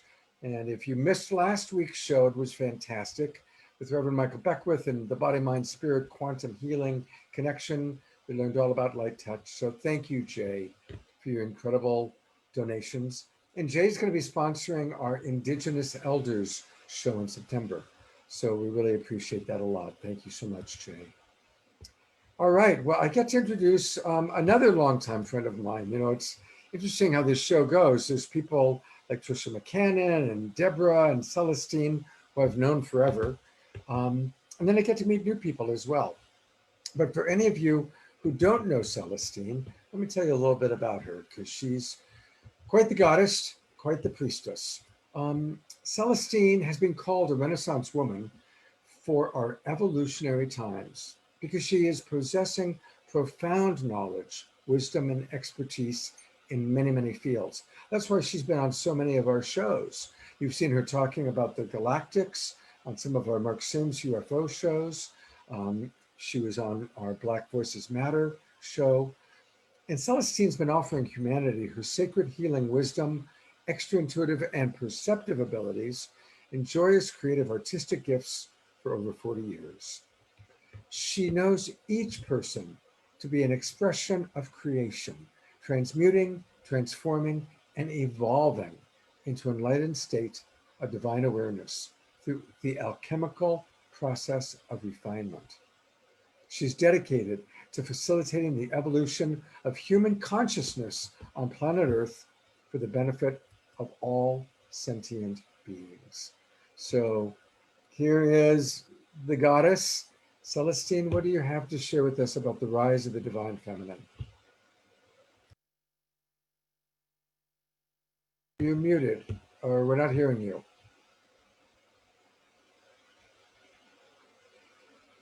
Still not hearing you.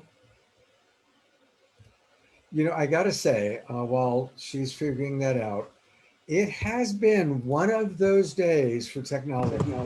There we go. Can you hear me? Yeah, now we can. Okay. Okay. Let me go back Wonderful. to you. It went, my microphone went on standby. So I just want to give thanks to you, Scott and Deborah, for having me here today on the day of Mary's Assumption. And I just want to begin with an opening prayer. From the heart of hearts, from the flame of flames, I call your name, and I love you, oh great mother, I love you so. From the heart of hearts, the flame of flames, the heart of hearts,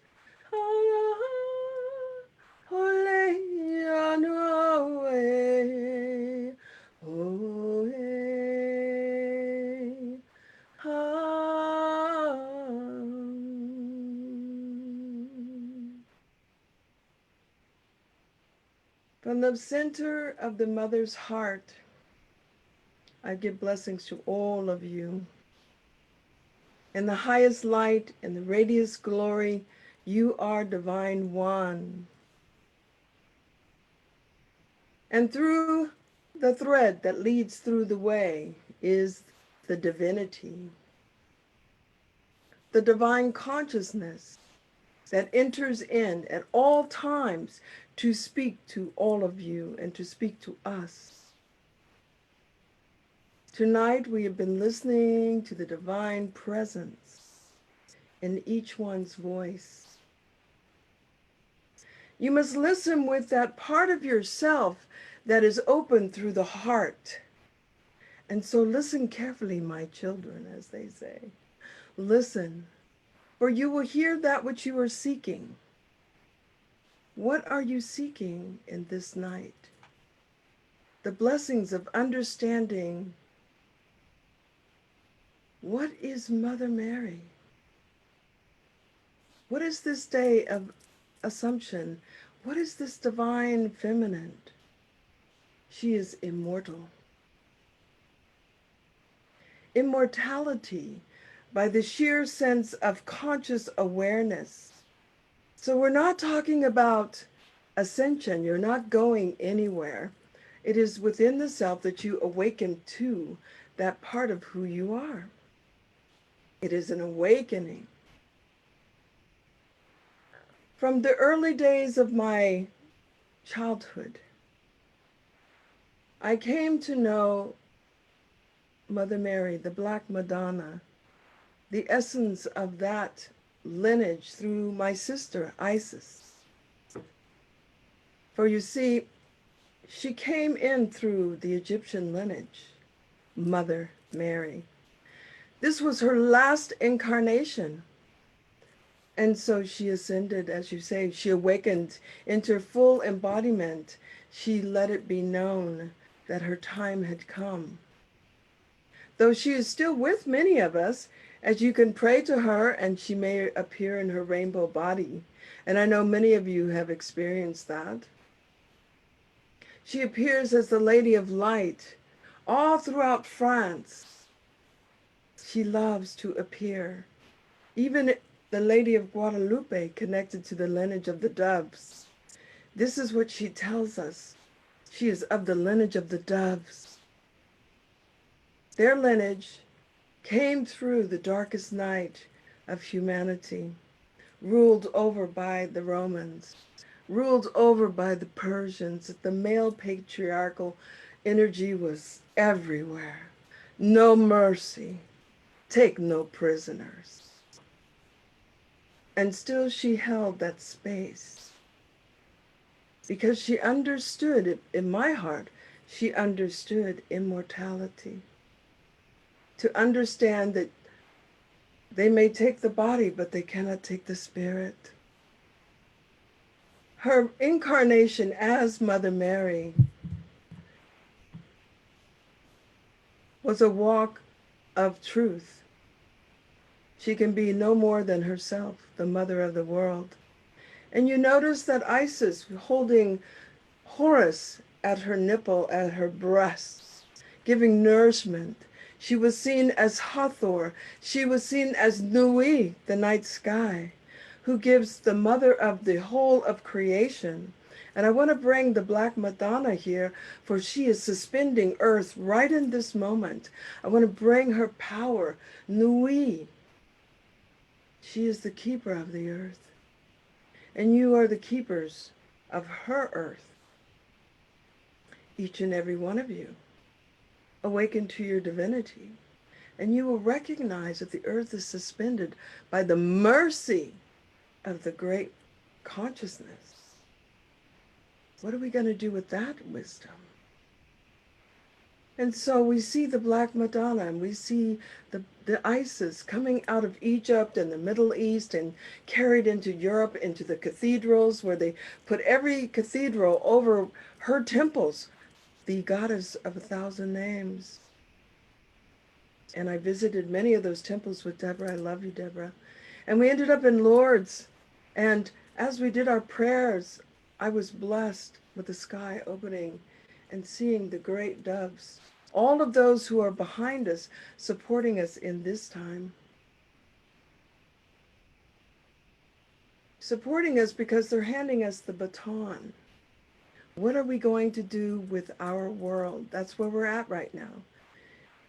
What are we going to do with those who cannot lead us, who do not have the conscious understanding of life itself to lead us forward? I call forth all awakened leaders to step forward. You know who you are. It is your time.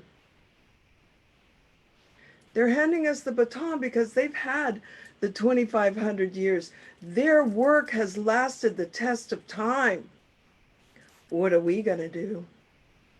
So I bowed and I humbly fell to my knees because I felt the throne of creation, the throne of God came down upon me in a golden light there in the Basilica of Lourdes, the place where she had appeared near the grotto.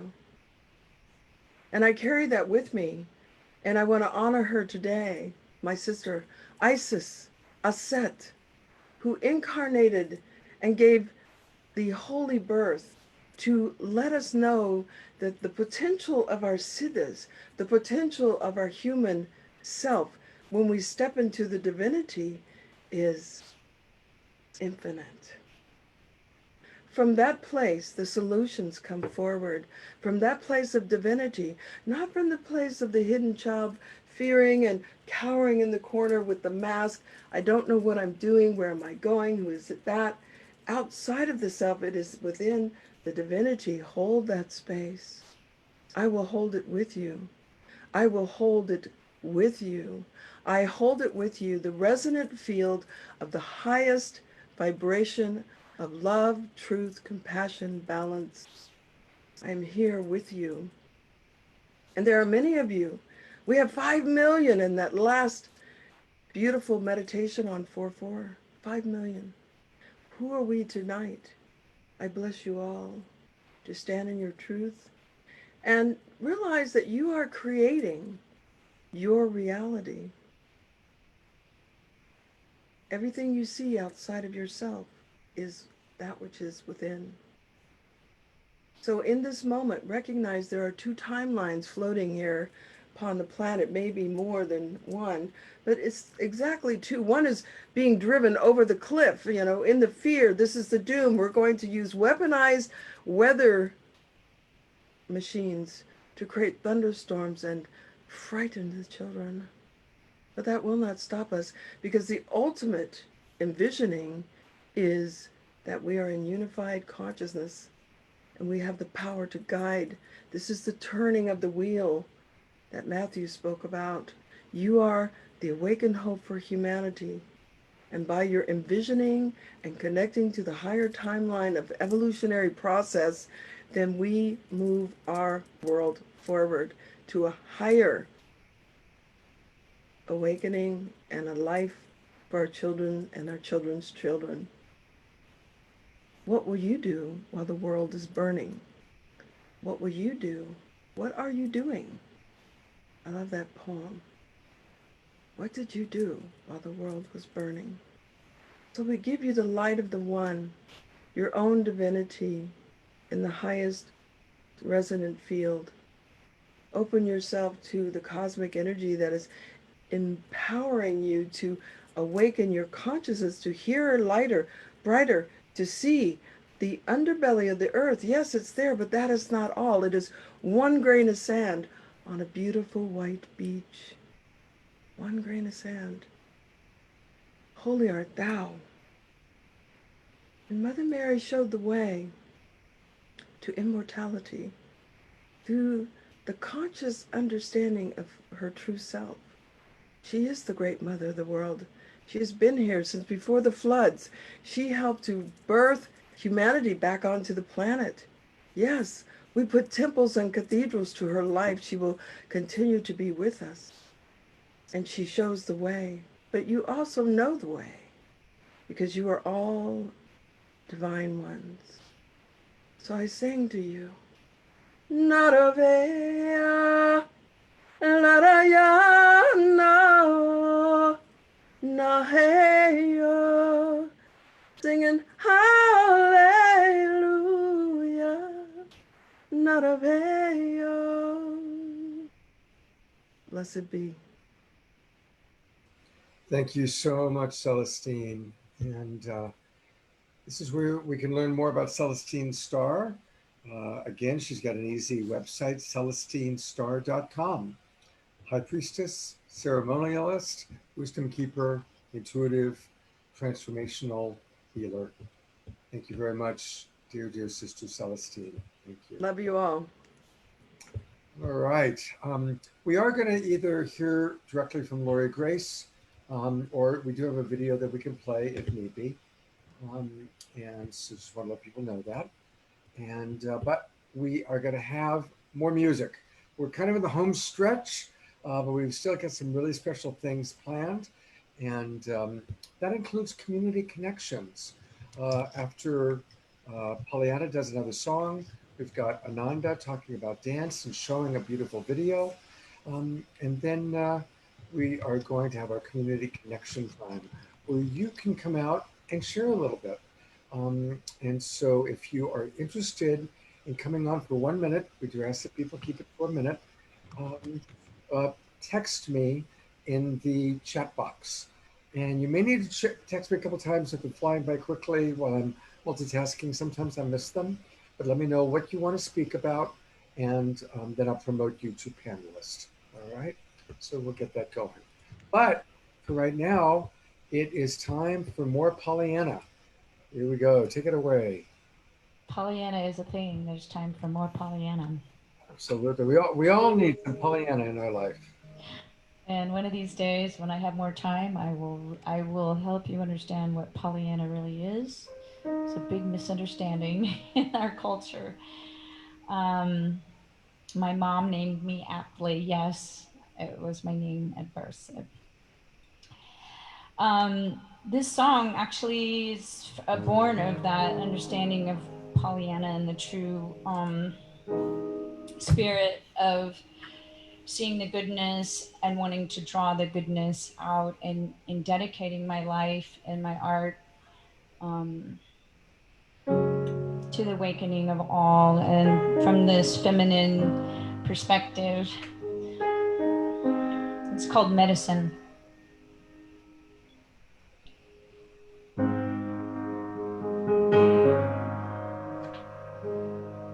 Take this off.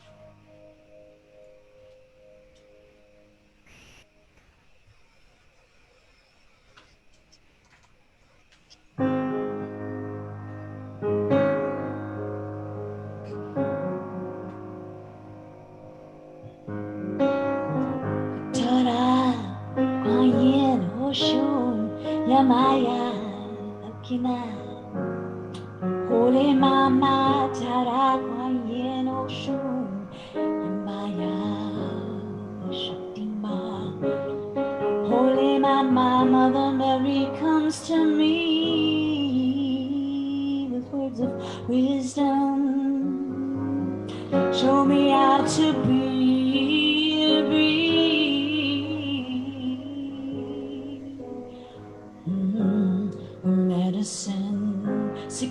1, 3 to 4. I'll no more spend my mind just keeping score of what I do if you do for me. 'Cause I'm only happy when I do for free. I made a choice to share this gift of gold, and I make a joyful noise to help you lift your burden up. See my life come shining to be a beacon when your light goes dim. Hold on, come shining, I'll be your medicine. Oh, I'll be your medicine.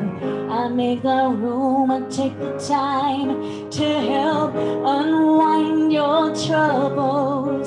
I find just a word, just a touch, just to listen can mean so much. I made a choice to share this gift of gold, and I make a joyful noise to help you lift your burden up.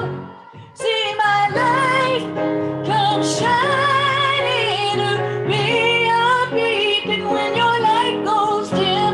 My love, come shining, I'll be your medicine to be there. I'll do my best to be there. I will be blessed to be there, to give you rest, to be there. I'll do my best to be there. I will be blessed to be there, to give you rest, to give you rest. See my life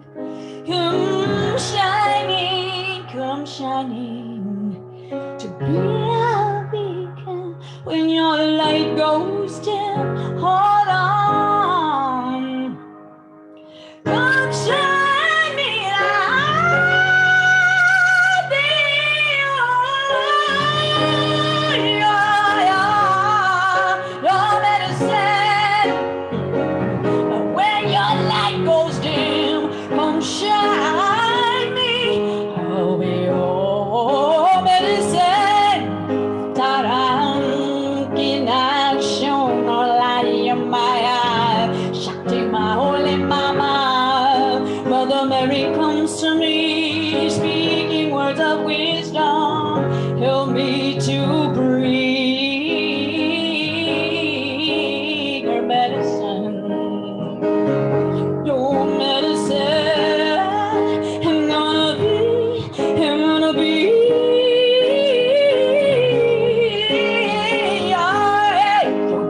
your medicine. Oh, dancing, I'm gonna be your medicine. Your medicine. I will be there for you, bring healing to you. Yeah, be your medicine.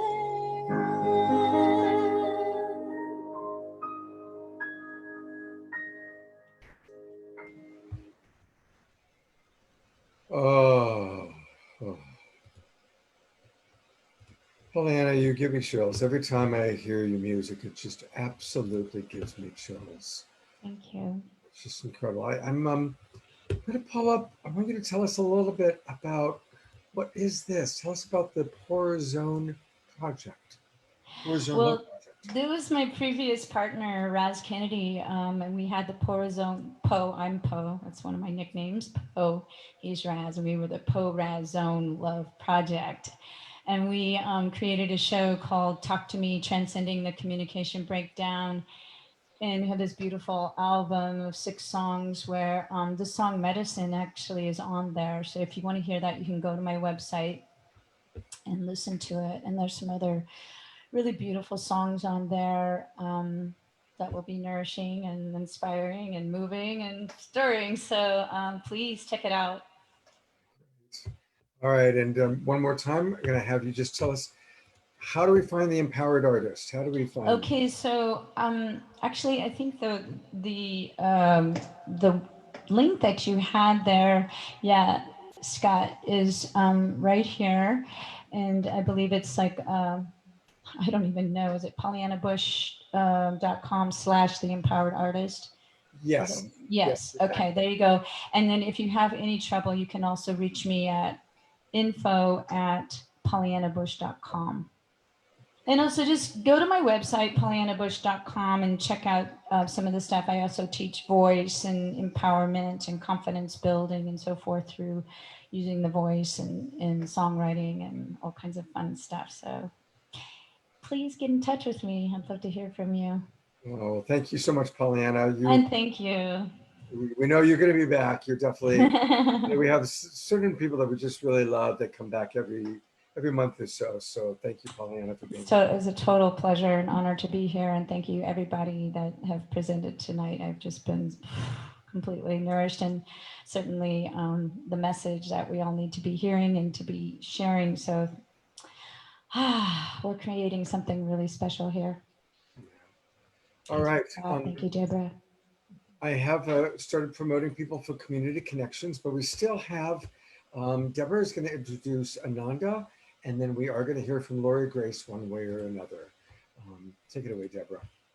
Thank you, Scott. So now it is my deep, deep pleasure to introduce another divine feminine soul sister who honors the incredible offering of sacred dance, which is so important to the divine feminine. Priestess Ananda Ray, Reverend, has over 30 years of international experience as award-winning choreographer and artistic director with Moving Arts Dance, and she currently directs the Quimera Ritual Dance, and she creates dances that open gateways to understanding the shadow realms. That's been her life's work. And she's a wisdom keeper, internationally celebrated, award-winning choreographer, humanitarian, and she even worked with choreographed with Martha Graham back in 1982. And I've always deeply respected her dance and what she's created. She's been amazingly dedicated. And she is going to be offering a video of one of her dance groups and sharing a little bit about the power of sacred dance for the feminine. Make sure you close it. So I'd love to announce, produce, offer Ananda Ray.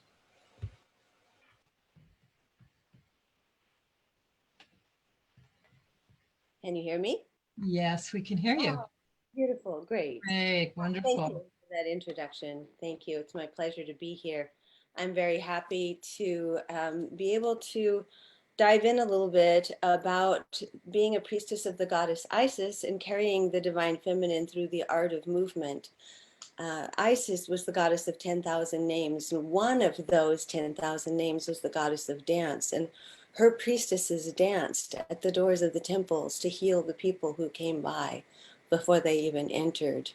And I carry that. I carry the medicine of movement, and it has been my lifelong, we'll call it a career. It was my career, but also my passion and my lifeline. And my way of praying, and forever praying through dance is what I do. On my website, just so that people know, if you want to dance and you don't consider yourself even a dancer, or even if you are a professional dancer, there's a new way of understanding dance and a recording. It's called Chimera Method, and it's a method of allowing everybody to dance fully and express who you are through the spirit of dance. And so it's free. Go there, download it, and dance. The dance that we're presenting tonight is called Totem. It came to me in a medicine ceremony, actually, where I had a vision of bodies intertwined that became a gateway a birthing canal to understand that as humans in physical form, we feel our separation, and yet in spirit form, there is no separation. And so just to remind us that we are, although we walk separately together. And in this dance, you'll see two priestesses of the goddess Isis. I have had the great pleasure of training many to become ordained priestesses. And we all of us carry the medicine of movement. And we just returned, 16 of us, from Egypt right before the pandemic. We were there, almost couldn't get home. So we were lucky to go home to Egypt, to be in the temple of Isis, to be in the Midian temples, and to stand in the place where the temples danced, and to find our way dancing barefooted on that earth. And so here's a blessing for you as you enjoy the transmission of this next dance, Totem. Ananda Ray, I have to be honest, I'm having a sheepish moment. We had your video and it was on my other computer and I can't find it. Oh, I've pulled up your website. Is it on this website by any chance? If not, if you want to, I can email it to you. And if you could, Scott, I'm sending it to you on Messenger now. Does that? Oh, that's perfect. Messenger will hopefully work. Although it's better if you have it as an MP4. Ananda Ray, do you have it as an MP4 by any chance? No, I have it on my phone and I can check right now. Okay, and I'm going to go ahead and check how the Messenger connection, if we do it on Messenger, I'll be pulling it off the internet most likely, which sometimes doesn't play quite as well, but I'm going to give it a try. It hasn't arrived on Messenger yet, Deborah. Okay, I've texted you, but No, text isn't going to work. It needs to be Facebook Messenger or ideally email as a, but another option might be this. Lori Grace is here. Now, we're going to try something. While we figure that out, Lori, go ahead and come on in. I'm going to cancel. I'm going to see if Lori can squeeze in here. And maybe I'll ask her those questions that we didn't get a chance to finish. So we're going to try. We're being very spontaneous. This is what happens when we do these shows. It's been one of those technology days, and you're showing up. Come up a little closer. Wonderful. Well, how's the sound? Everybody can hear us this time? Yes, I can. Celestine, give us a thumbs up. Okay, great. So while Deborah sends it to me, I'm going to ask Lori some of those questions. And we were just about to get to how your understanding the divine feminine has impacted your body, your relationship with your body. I thought out the divine feminine in terms of finding the sacred quality of my own self as a woman and in my sexuality.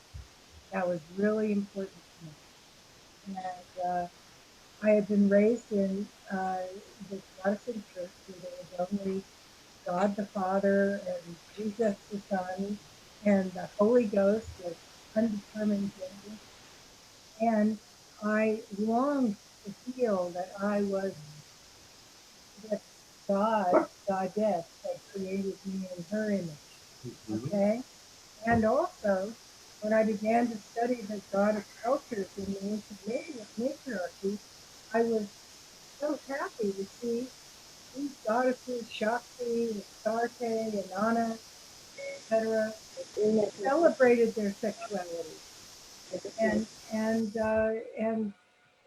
loved it. And in fact, the goddess Inanna, a Sumerian goddess, when she was just a princess, called forth a court poet to write a poem about the beauty of her vulva and to spread it throughout the universe, to call forth her divine lover to be there.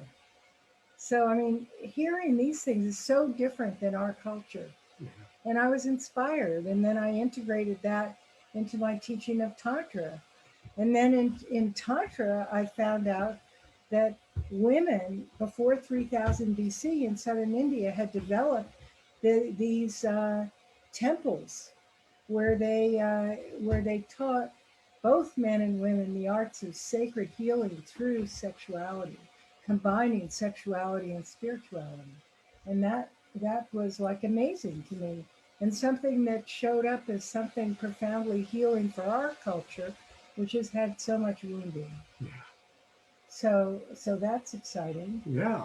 And then that led to your whole relationship to Mother Earth. And well, and the to door is Tantra. open. I'm going to go get my dog. Oh, dear. Tell us a little bit about that. Well, here we're back. Go ahead and tell us. Well, I first wanted to say that I really developed the tantric practice, but my love of Gaia, of Mother Earth, of Mother Nature, another part of the divine feminine, led me to study climate change with Al Gore, where I took you also. That's right. And to become a climate project presenter. And now I see the progression of climate change. It's getting worse, you know. So I helped create, though, in 2010, together with a group of activists and Charles McLaughlin and 2 other supervisors, Marin Clean Energy. And we fought PG&E, who wanted to destroy us. And so Marin Clean Energy is now alive and well and has spread all over the Bay Area and is now called MCE. And I consider that my top accomplishment. Yeah. And then also from the standpoint of loving to hike and be in nature, I heard that the Water District was planning to spray Roundup in 2014 on the paths of Mount Tam and also the Water District. And so I educated people together, but with experts, a group of activists, and Larry Bragman, who was running for Water Board, about creating a watershed that's free of toxic chemicals. Wow. And educating people, and that worked as well. So that's another aspect of my love of nature and Gaia. And then it led to Haleakua Garden Farm. Well, actually, I had first bought Haleakua even earlier as because I was so drawn to the fertility and the lushness there, and I adored it for the quality of the air that comes forward from the ocean and the waterfall, filled with negative air ions. I really am very sensitive to air. And also, as I lay down on the ground and felt the lushness of the grass and rainbows in the sky and all of this, I felt I need to develop this place and create it. And so even now we have Haleakua Garden Farm. And it is, oh, look, there's a rainbow. Well, what I do is I'm going to show some photos. And I've been blessed to be at Haleakua dozens and dozens of times. We filmed television shows there. We've done retreats there. Movies. I filmed my movie there. And so this is, we're going to do like just some slides as we take a look at, here we go. There we go. That's a dawn. Yeah, that's dawn, and it faces the east. So And the it sun faces comes this up. amazing gorge where all the negative air ions brought in by the gentle trade winds are breathable for everybody. And it's a great place to leave California to go heal your lungs for a period of time. And we are opening up Haleakua to receive people. I myself am going to go there to heal my own lungs and make them feel really great, breathing the very best air possible. And it's not that hot either because the trade winds keep it cool. All right. Wow. Comparatively, I mean, it's not cold, but And it's a beautiful place. I was there just before the pandemic started. Lori and I were teaching a retreat there together. And this is my favorite swimming pool in the world. Really, truly. It's just, it's so... no chlorine. No chlorine. Also solar heated. And it is clothing optional. Would you And- mind really taking this one? And ozone is what we use. This is your kind of the workshop room. Temple. And look, there she is, Kuan Yin. Mhm. In the gardens, there are so many gardens. It's what, 3 acres of gardens? Oh, yeah, it was 7.5. 7.5 acres of gardens. And of course, lots of organic And the fruit wonderful and breed. farm. Yeah, so tell us about the farm part of it. Well, we developed a certified organic farm, and we raise all sorts of fruits and vegetables. We also have ducks and chickens and tilapia fish. So we have organic eggs, organic duck eggs, and organic tilapia. And we're also raising moringa and spirulina, as well as fruits and vegetables, and terrific mushrooms and fabulous turmeric. Anyway, and we sell them right there on the property, which brings me to another thing to mention is that we are following through with Hawaii's commitment to quarantining. Haleakua is a fabulous place to quarantine because we've got a 60-foot swimming pool, like you showed. We've got, several hot tubs, a sauna, and beautiful kitchens where you can make some really yummy food. And also we will do, and people can participate in a shopping trip where we will go out and buy things that people might need, sundry items. Wow. That we don't have in the office. So, and that is to be able to give people tired of the fire and the stress and the heat and whatever a chance to cool out and mellow out in beautiful Haleakua.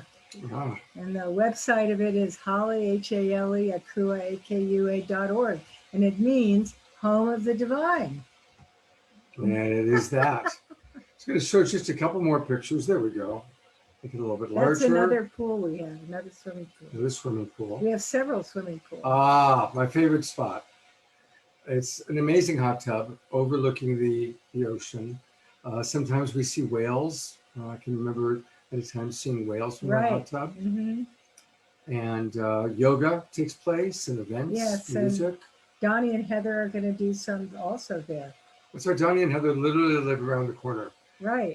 So we have some, and this is yoga to live music. We have and we're enriching our program for our visitors beautiful. so that And it can there's- be pretty wonderful as is. There's some of the gardens.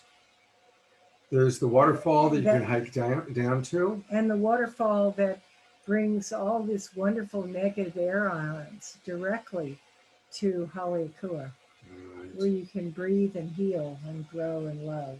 It's an amazing place to be. Mhm. Oh, and little ducks. Yes, I have little ducks and little chickens. All right. And sheep. Yes. We have sheep. No, don't worry. My dog is growling at the sheep. So there we go. This is a spontaneous moment where we weren't able to get it to work in one place, but thank you for coming down. Thank you. I'm to my so room and happy. sharing. I love sharing live. This is And while wonderful. doing that, we were able to download Ananda Ray's video. So Ananda Ray, yay! So Oh, it all worked wonderful. out. Ananda Ray, I'm going to put it Great. back on you and introduce the video again for a moment. What are we going to see? Ananda Ray, go ahead and tell us about what we're going to see. Oh, now she's having a video issue. I was trying to still get another video, so I couldn't get back to my Zoom. Here I am. So to reintroduce the video, this is a video called Totem, and it was created as an expression of the wholeness of the divine feminine, of the birth canal, of the gateway to create a new reality, to understand the truth that we are all separate, but in our separateness, we are one. We are all one. And in our unity, we have separated. So the wholeness of who we are as humans. Blessings as you enjoy this gateway. All right, thank you so much.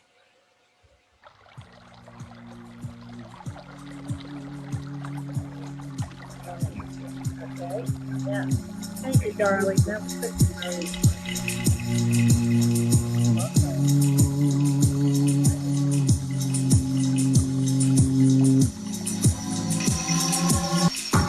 We are everything and nothing.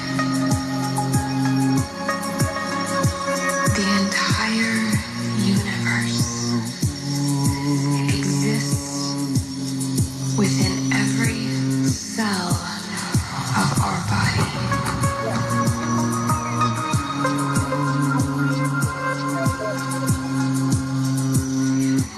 We are always connected. There is no separation.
Wow. Wow. That was really just exquisite. Thank you so much. Thank you very, very much, Nandine. And And Deborah, I'm going to turn it over to you for a moment. Yeah, we're getting towards the end here, and I just want to thank all these amazing presenters, the speakers, the musicians, the comedy, the dance. It's what all makes up the matrix of divine feminine love, beauty, wisdom. And so thank you so much for participating. Love you all. And everyone out there, I want to invite you next week on August 29th. Our show is going to be navigating these unprecedented and revealing times. It's going to be a very unique show. We are going to have Charles Eisenstein. We have Justin DeChamps of Stillness in the Storm. We have Project Censored with Mickey Huff. We have Fred Burks of Peers, Sherry Herden, Molly McCord. And we're going to also feature J.P. Sears, because he really tells it like it is in a way that we can laugh at the world and at ourselves. And then we have a whole other month coming up in September. So thank you so much for joining. If you're on one of our broadcast partners, you want to join us on Zoom and become part of the Global Peace Tribe, get our schedule, get all kinds of things, go to globalpeacetribe.com and you'll find the links to join us personally and be with us in the chat room. So with so much love and so much heart from the divine feminine to all of us, thank you so much for being a part. Thank you. Thank you, Deborah, for making all these incredible shows happen. If you only knew how hard she works to make this show happen, it's incredible. All right, I'm going to briefly go to Ananda Ray's website again, just as a way of saying thank you. So if you want to learn more information about the amazing dance and the creator of it, Ananda Ray, ANANDHARAY.com is where you can get more information. So we definitely want to go there. All right, it's time for community connections. This is when a few of you get to come up and kind of share your wisdom. So we're going to call on maybe 3, 4, 5 of you. I've promoted a few of you to panelists. And then we're going to close out our night by listening to Jay Mayer and seeing a video all about light touch, which is a wonderful, wonderful practice. So, but for right now, for our first person, I'm going to bring on Sheila, who is part of the nonprofit organization that we've been supporting tonight. And Sheila, thank you so much for waiting so long. Thanks for being with us. Tell us a little bit about your relationship to Francis and to the nonprofit organization. First of all, thank you for supporting Give Back to the Community Zambia. I grew up in a large deaf family. My father was a well-known American deaf leader. My deaf sister also was involved in outreach with the Deaf University Gallaudet, and I have other well-known deaf relatives, but I've never met quite a global leader as Francis. I met him about 6 years ago, and what he has accomplished is just stunning. He's Christy Michaels has helped him, and I was interpreting for him to get to know Ricardo with the Marin City village concept, and he's basically creating a Zambian sister village. And he was donated land. He's building a deaf school and a wellness center, and just to thank you so much for the attention to his launch of the Deaf Women in Zambia's Empowerment Project with Yufi. And finally, what he did during COVID, just one of the little things that Francis did is he decided when COVID hit, he had to help deaf homeless youth because he was one of them. And he found 10 deaf homeless youth, housed them, fed them, not only got them to have money to finish high school, but to finish college. So I just signed up to sponsor one of the deaf students there monthly. So I just encourage you all to help if you can. And it just makes a big, big difference. And he's really like a deaf Nelson Mandela in my book. So thank you all. Take care. I can't hear you. Just reminded me. I am going to one more time read off the people that have supported our GoFundMe. So thank you so much. I know one of the people who supported it was Christy Michaels. Thank you. And again, Jay Mayer. We're going to hear from Jay in a little bit. He has done so much to support us. I'm going to turn it over to Michelle Newman. I know you have a brief offering, Michelle. Again, remember you always try to keep it to a minute. What did you want to offer, Michelle? And the spotlight's on you. Yes, hi. So I just want to thank you, Scott and Deborah, and everyone who's contributed to tonight to bring in the divine feminine. And it's just a perfect continuation of what we did this afternoon, where we brought in the divine feminine awakening for the whole planet and raising the frequency and bringing in the divine masculine as co-creators of this raising of the high frequencies. And at this time, I just want to, for a moment, chant the light language that my spirit guides, who call themselves Koryana, I channel spirit guides, and they want me to chant a message and a coding so that we can all be encoded with the light. And what I saw when Ananda Ray was doing, when I saw her dancers doing that dance and the light was coming out of them, that's a visual of what I am now about to channel. So imagine we're all, the light is coming through us, we're all connecting, we're downloading the light, and all of our hearts and our inner lights are being connected. Hayomishko venutai yenona Hayopekwa deni shotengi vanuta nananukoteyo piluma piluma tekwa vedoshta vedoshta ninokei banunekwa aduma abuti kwa lonani she aboneti hari.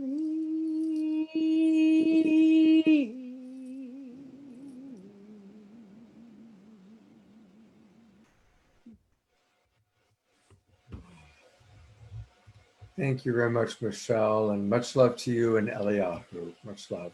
I just want to say, Scott, really quickly, Michelle is the woman who told Elizabeth Gibbons to bring the Black Madonna painting to the Unity in Marin Church. So she is the one who is giving Elizabeth the reading. So you missed that. You have to go back and watch the beginning of the show. Thank you, Scott. Sure, absolutely. All right. Next, we're going to hear from Deborah Haviland. There she is. Thank you, Scott. Thank you.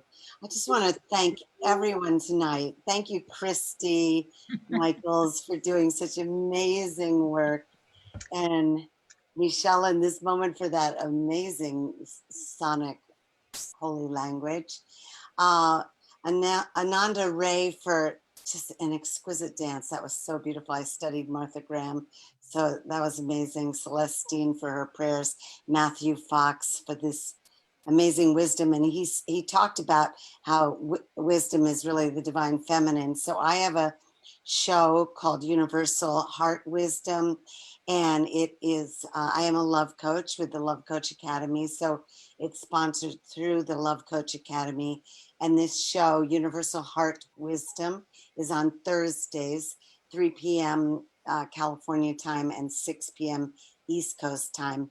And I've been asking lots of amazing inspired teachers and masters and Sufi master, healer, and channels and dancers and everybody to speak about self-love, self-care, and daily practices.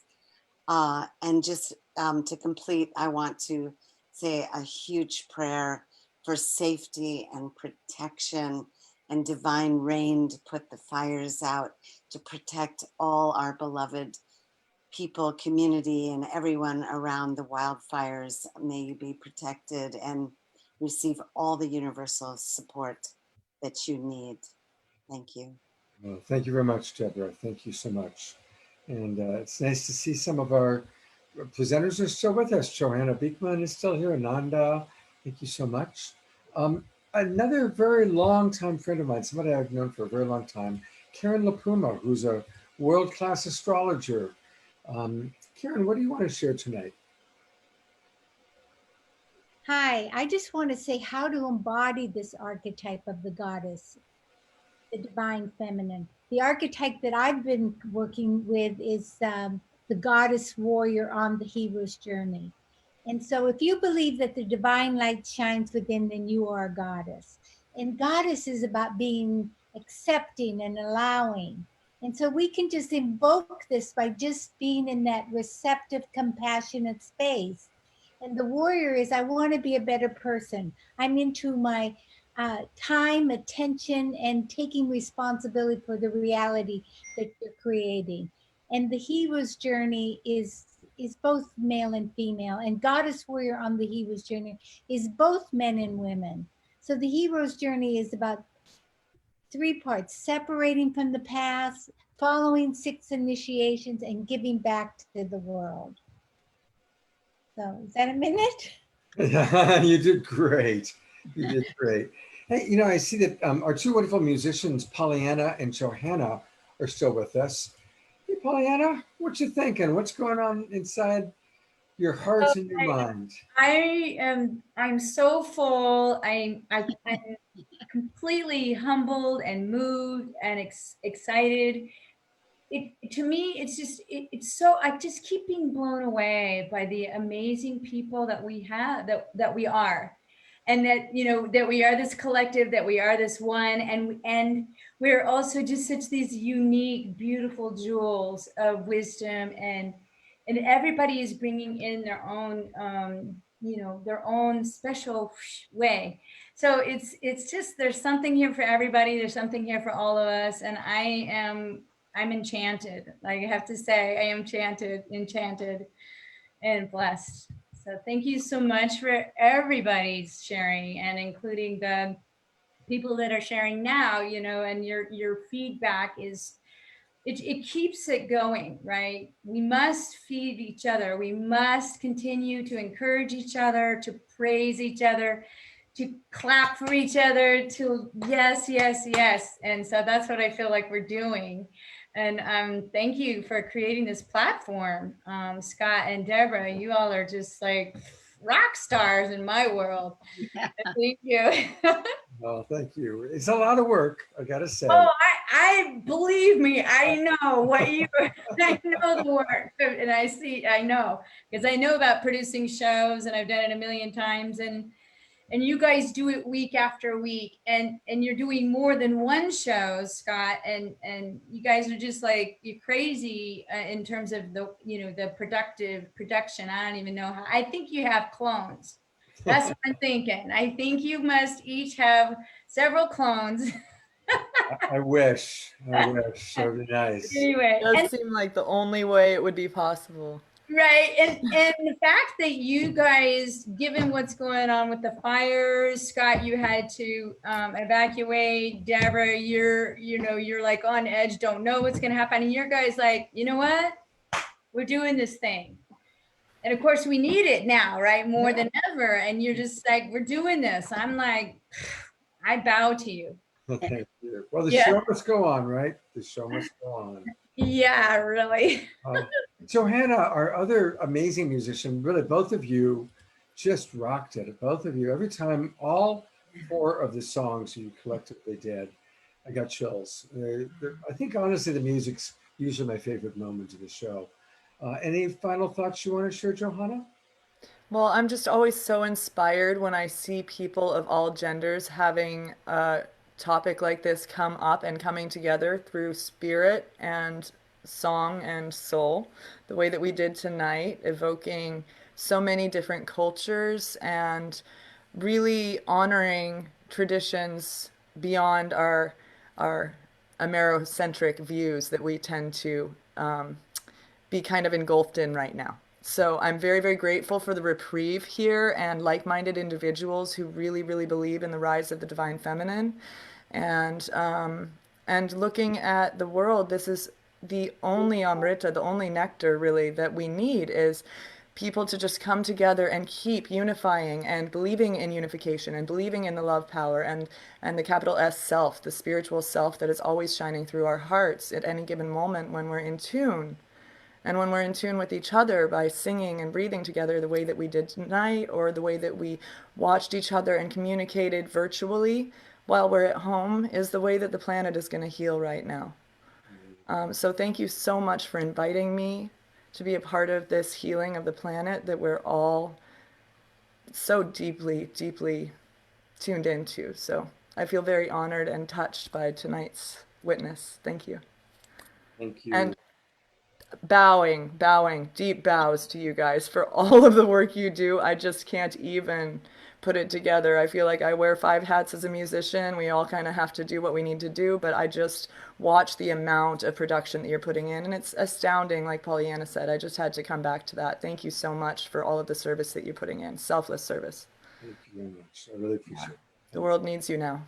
Needs all of us. Thank you. Yeah, it's one of those things where Monday through Friday, it's like, why are we doing this? And then we have a night like tonight. It's like, oh yeah, this. Well, I'm so glad you're safe, Scott, and thanks for asking. Yeah, and thank you to Lori Grace for providing a beautiful shelter. Yeah. Well, So, blessings. I want to show a video all about light touch. And while we're watching this video, those of you who watched last week's show saw it. I want us to all do it together. And if you're with somebody, you can do light touch with whoever you're with. But most of us are by ourselves. Well, I've got my puppies here, who you saw and heard briefly. And light touch is a wonderful way for us to awaken the senses. The idea is that by really lightly touching ourselves, yeah, there we go. I see Pollyanna and Johanna. And when we tune into our body and we lightly touch ourselves, we awaken the senses, and then we can add affirmations. And it's a very powerful practice. So I want to invite everybody at home, and we still got 155 people in the Zoom room. Last time I checked, 100 plus people on Unify. Another 100 people love Coach Academy. So I want you to all practice light touch while we learn a little bit about light touch as I play this video. And then if he takes off his shades, I'll even we'll even have the creator of Light Touch, Jay Mayer, share a little bit. So here we go. Okay. Welcome to the wonderful world of Light Touch. In this video, you're going to meet some of my dear friends and partners that I work with in Love Coach Academy, and some of the people that they're in relationship with. These are real experiences that we're sharing with you, and they recently happened. So let's take a look.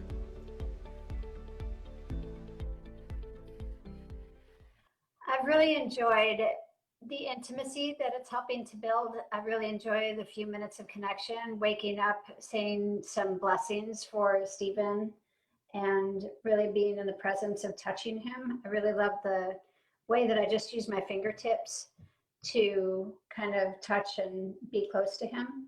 And then I also appreciate that I'm doing that at night as well. And even in the daytime, it's more frequently for me. I just go and sit on his lap for a few moments since we're both working from home. And I just gently touch his face and say some blessings, and helps me to get focused on what we're creating together in that day. One of the things I love about light touch blessings is as I work here from my office, sitting at my desk, as I've begun working from home, is being able to integrate this into our day, where I have this lovely radiance appear before me, and being able to disconnect from the things I'm focused on, my worries in the day and the stresses of life, to being able to just connect with my love is very powerful to me. We're very familiar with one another. We've been married for 23 years. And so getting a new way of being able to build that intimacy between one another, particularly in the day, in between the work day, with the various things we have going on, being able to just stop and connect is really beautiful. I'm very grateful for it. Now let's go to Austin, Texas to meet Mandy and Israel. Light touch with my beloved has really been a beautiful thing in our partnership. It brings us closer. It helps us to just really touch each other's souls and gives us comfort, and we're able to connect in a deeper level and communicate from the heart. I'm definitely very grateful in our light touch, and it does bring us together. It brings us together, and it just connects us. It soothes our soul. It's very calming. It's almost like a meditation. It's a whole nother level of connection that goes beyond words. Light touch is a wonderful way to bring both emotional and physical intimacy into our relationships. Mandy, who you just met, is one of our love coaches who volunteers as the street angel, supporting kindness in our world.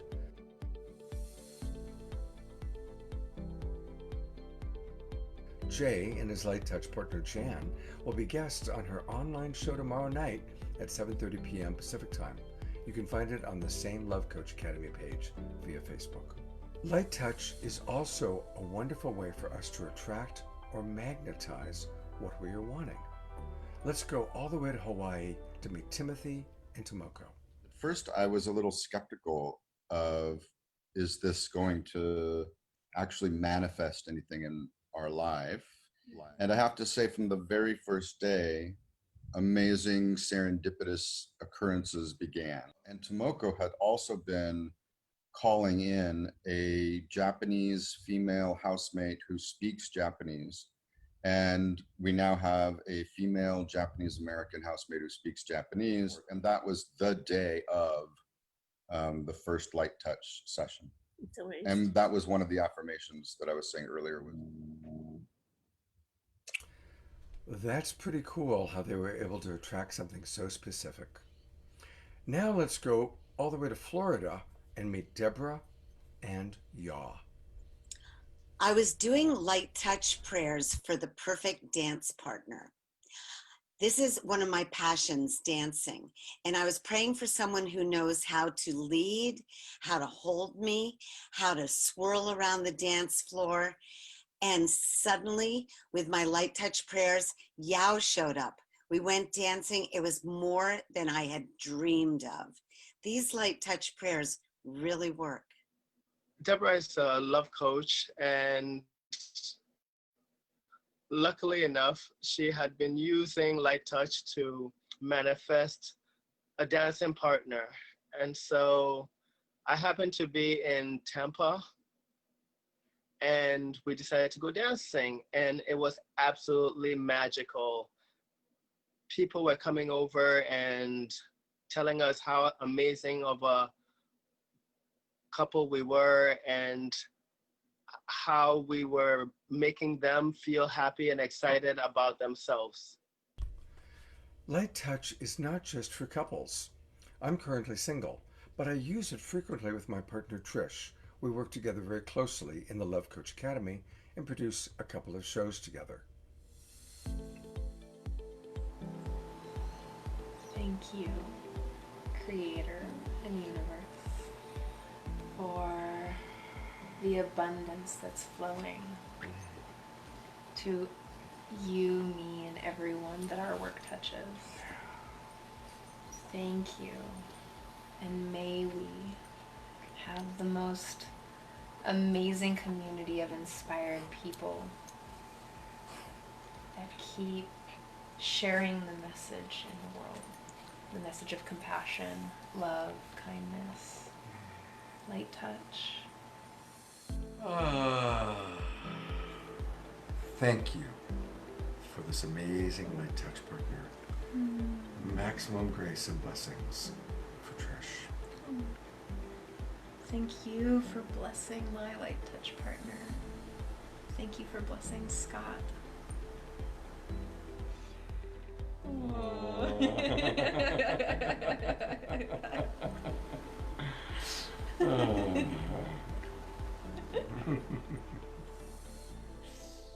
Most of all, light touch can be done just by yourself. Here are some examples of Trish using light touch throughout her day. Thank you for transforming my relationships. Thank you for the most divine relationships. Create and manifest all our miracles. Thank you.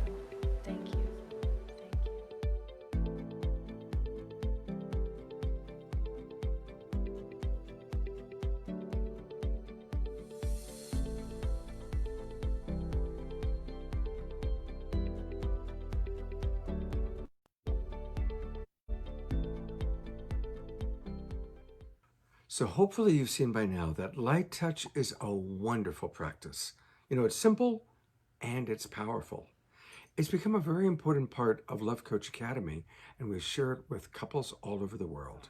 So let's all remember to practice light touch.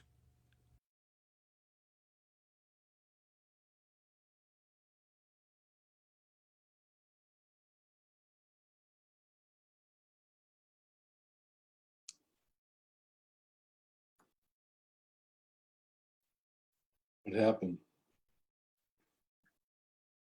Here we go. I hadn't unmuted myself. So we're going to meet Jay in a moment if he's willing to take off his shades so we can actually see the real guy, that beautiful man who created Light Touch. And you heard me talk a little bit about Love Coach Academy.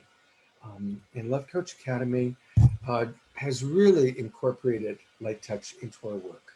We are 25 certified love coaches. You've met a couple of them already tonight.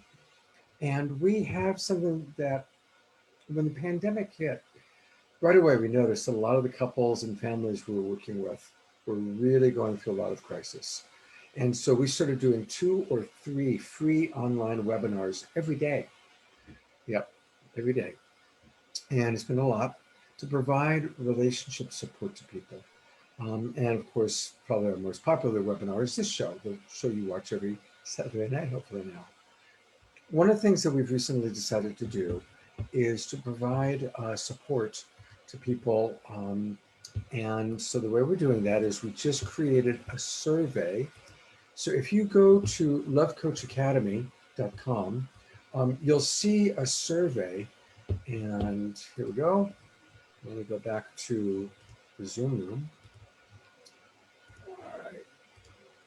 lovecoachacademy.com, you'll see right at the top of our homepage where you can take a survey. It's free, it's simple, and you just ask a few of these questions and boom. We then know what you're looking for, what your relationship situation is, whether you're single, in relationship, looking, wanting to rekindle, wanting to solve relationship issues. And it doesn't just have to be for couples. It might be a relationship with your mother, your sister, your kids, your boss, your employees. Fill it out, and then one of our love coaches will get back to you and will provide you with a free 15-minute discovery session. So that's something that we're offering that is here to support you, because we're here to support you. We're pretty cool people. So with that being said, I am going to turn it over to my friend, my partner, Jay Mayer. And thank you again, Jay, for your generous donation today to help support the nonprofit organization that Francis and Sheila and our friends talked about. And just briefly, what do you want to share about Light Touch? Well, good evening.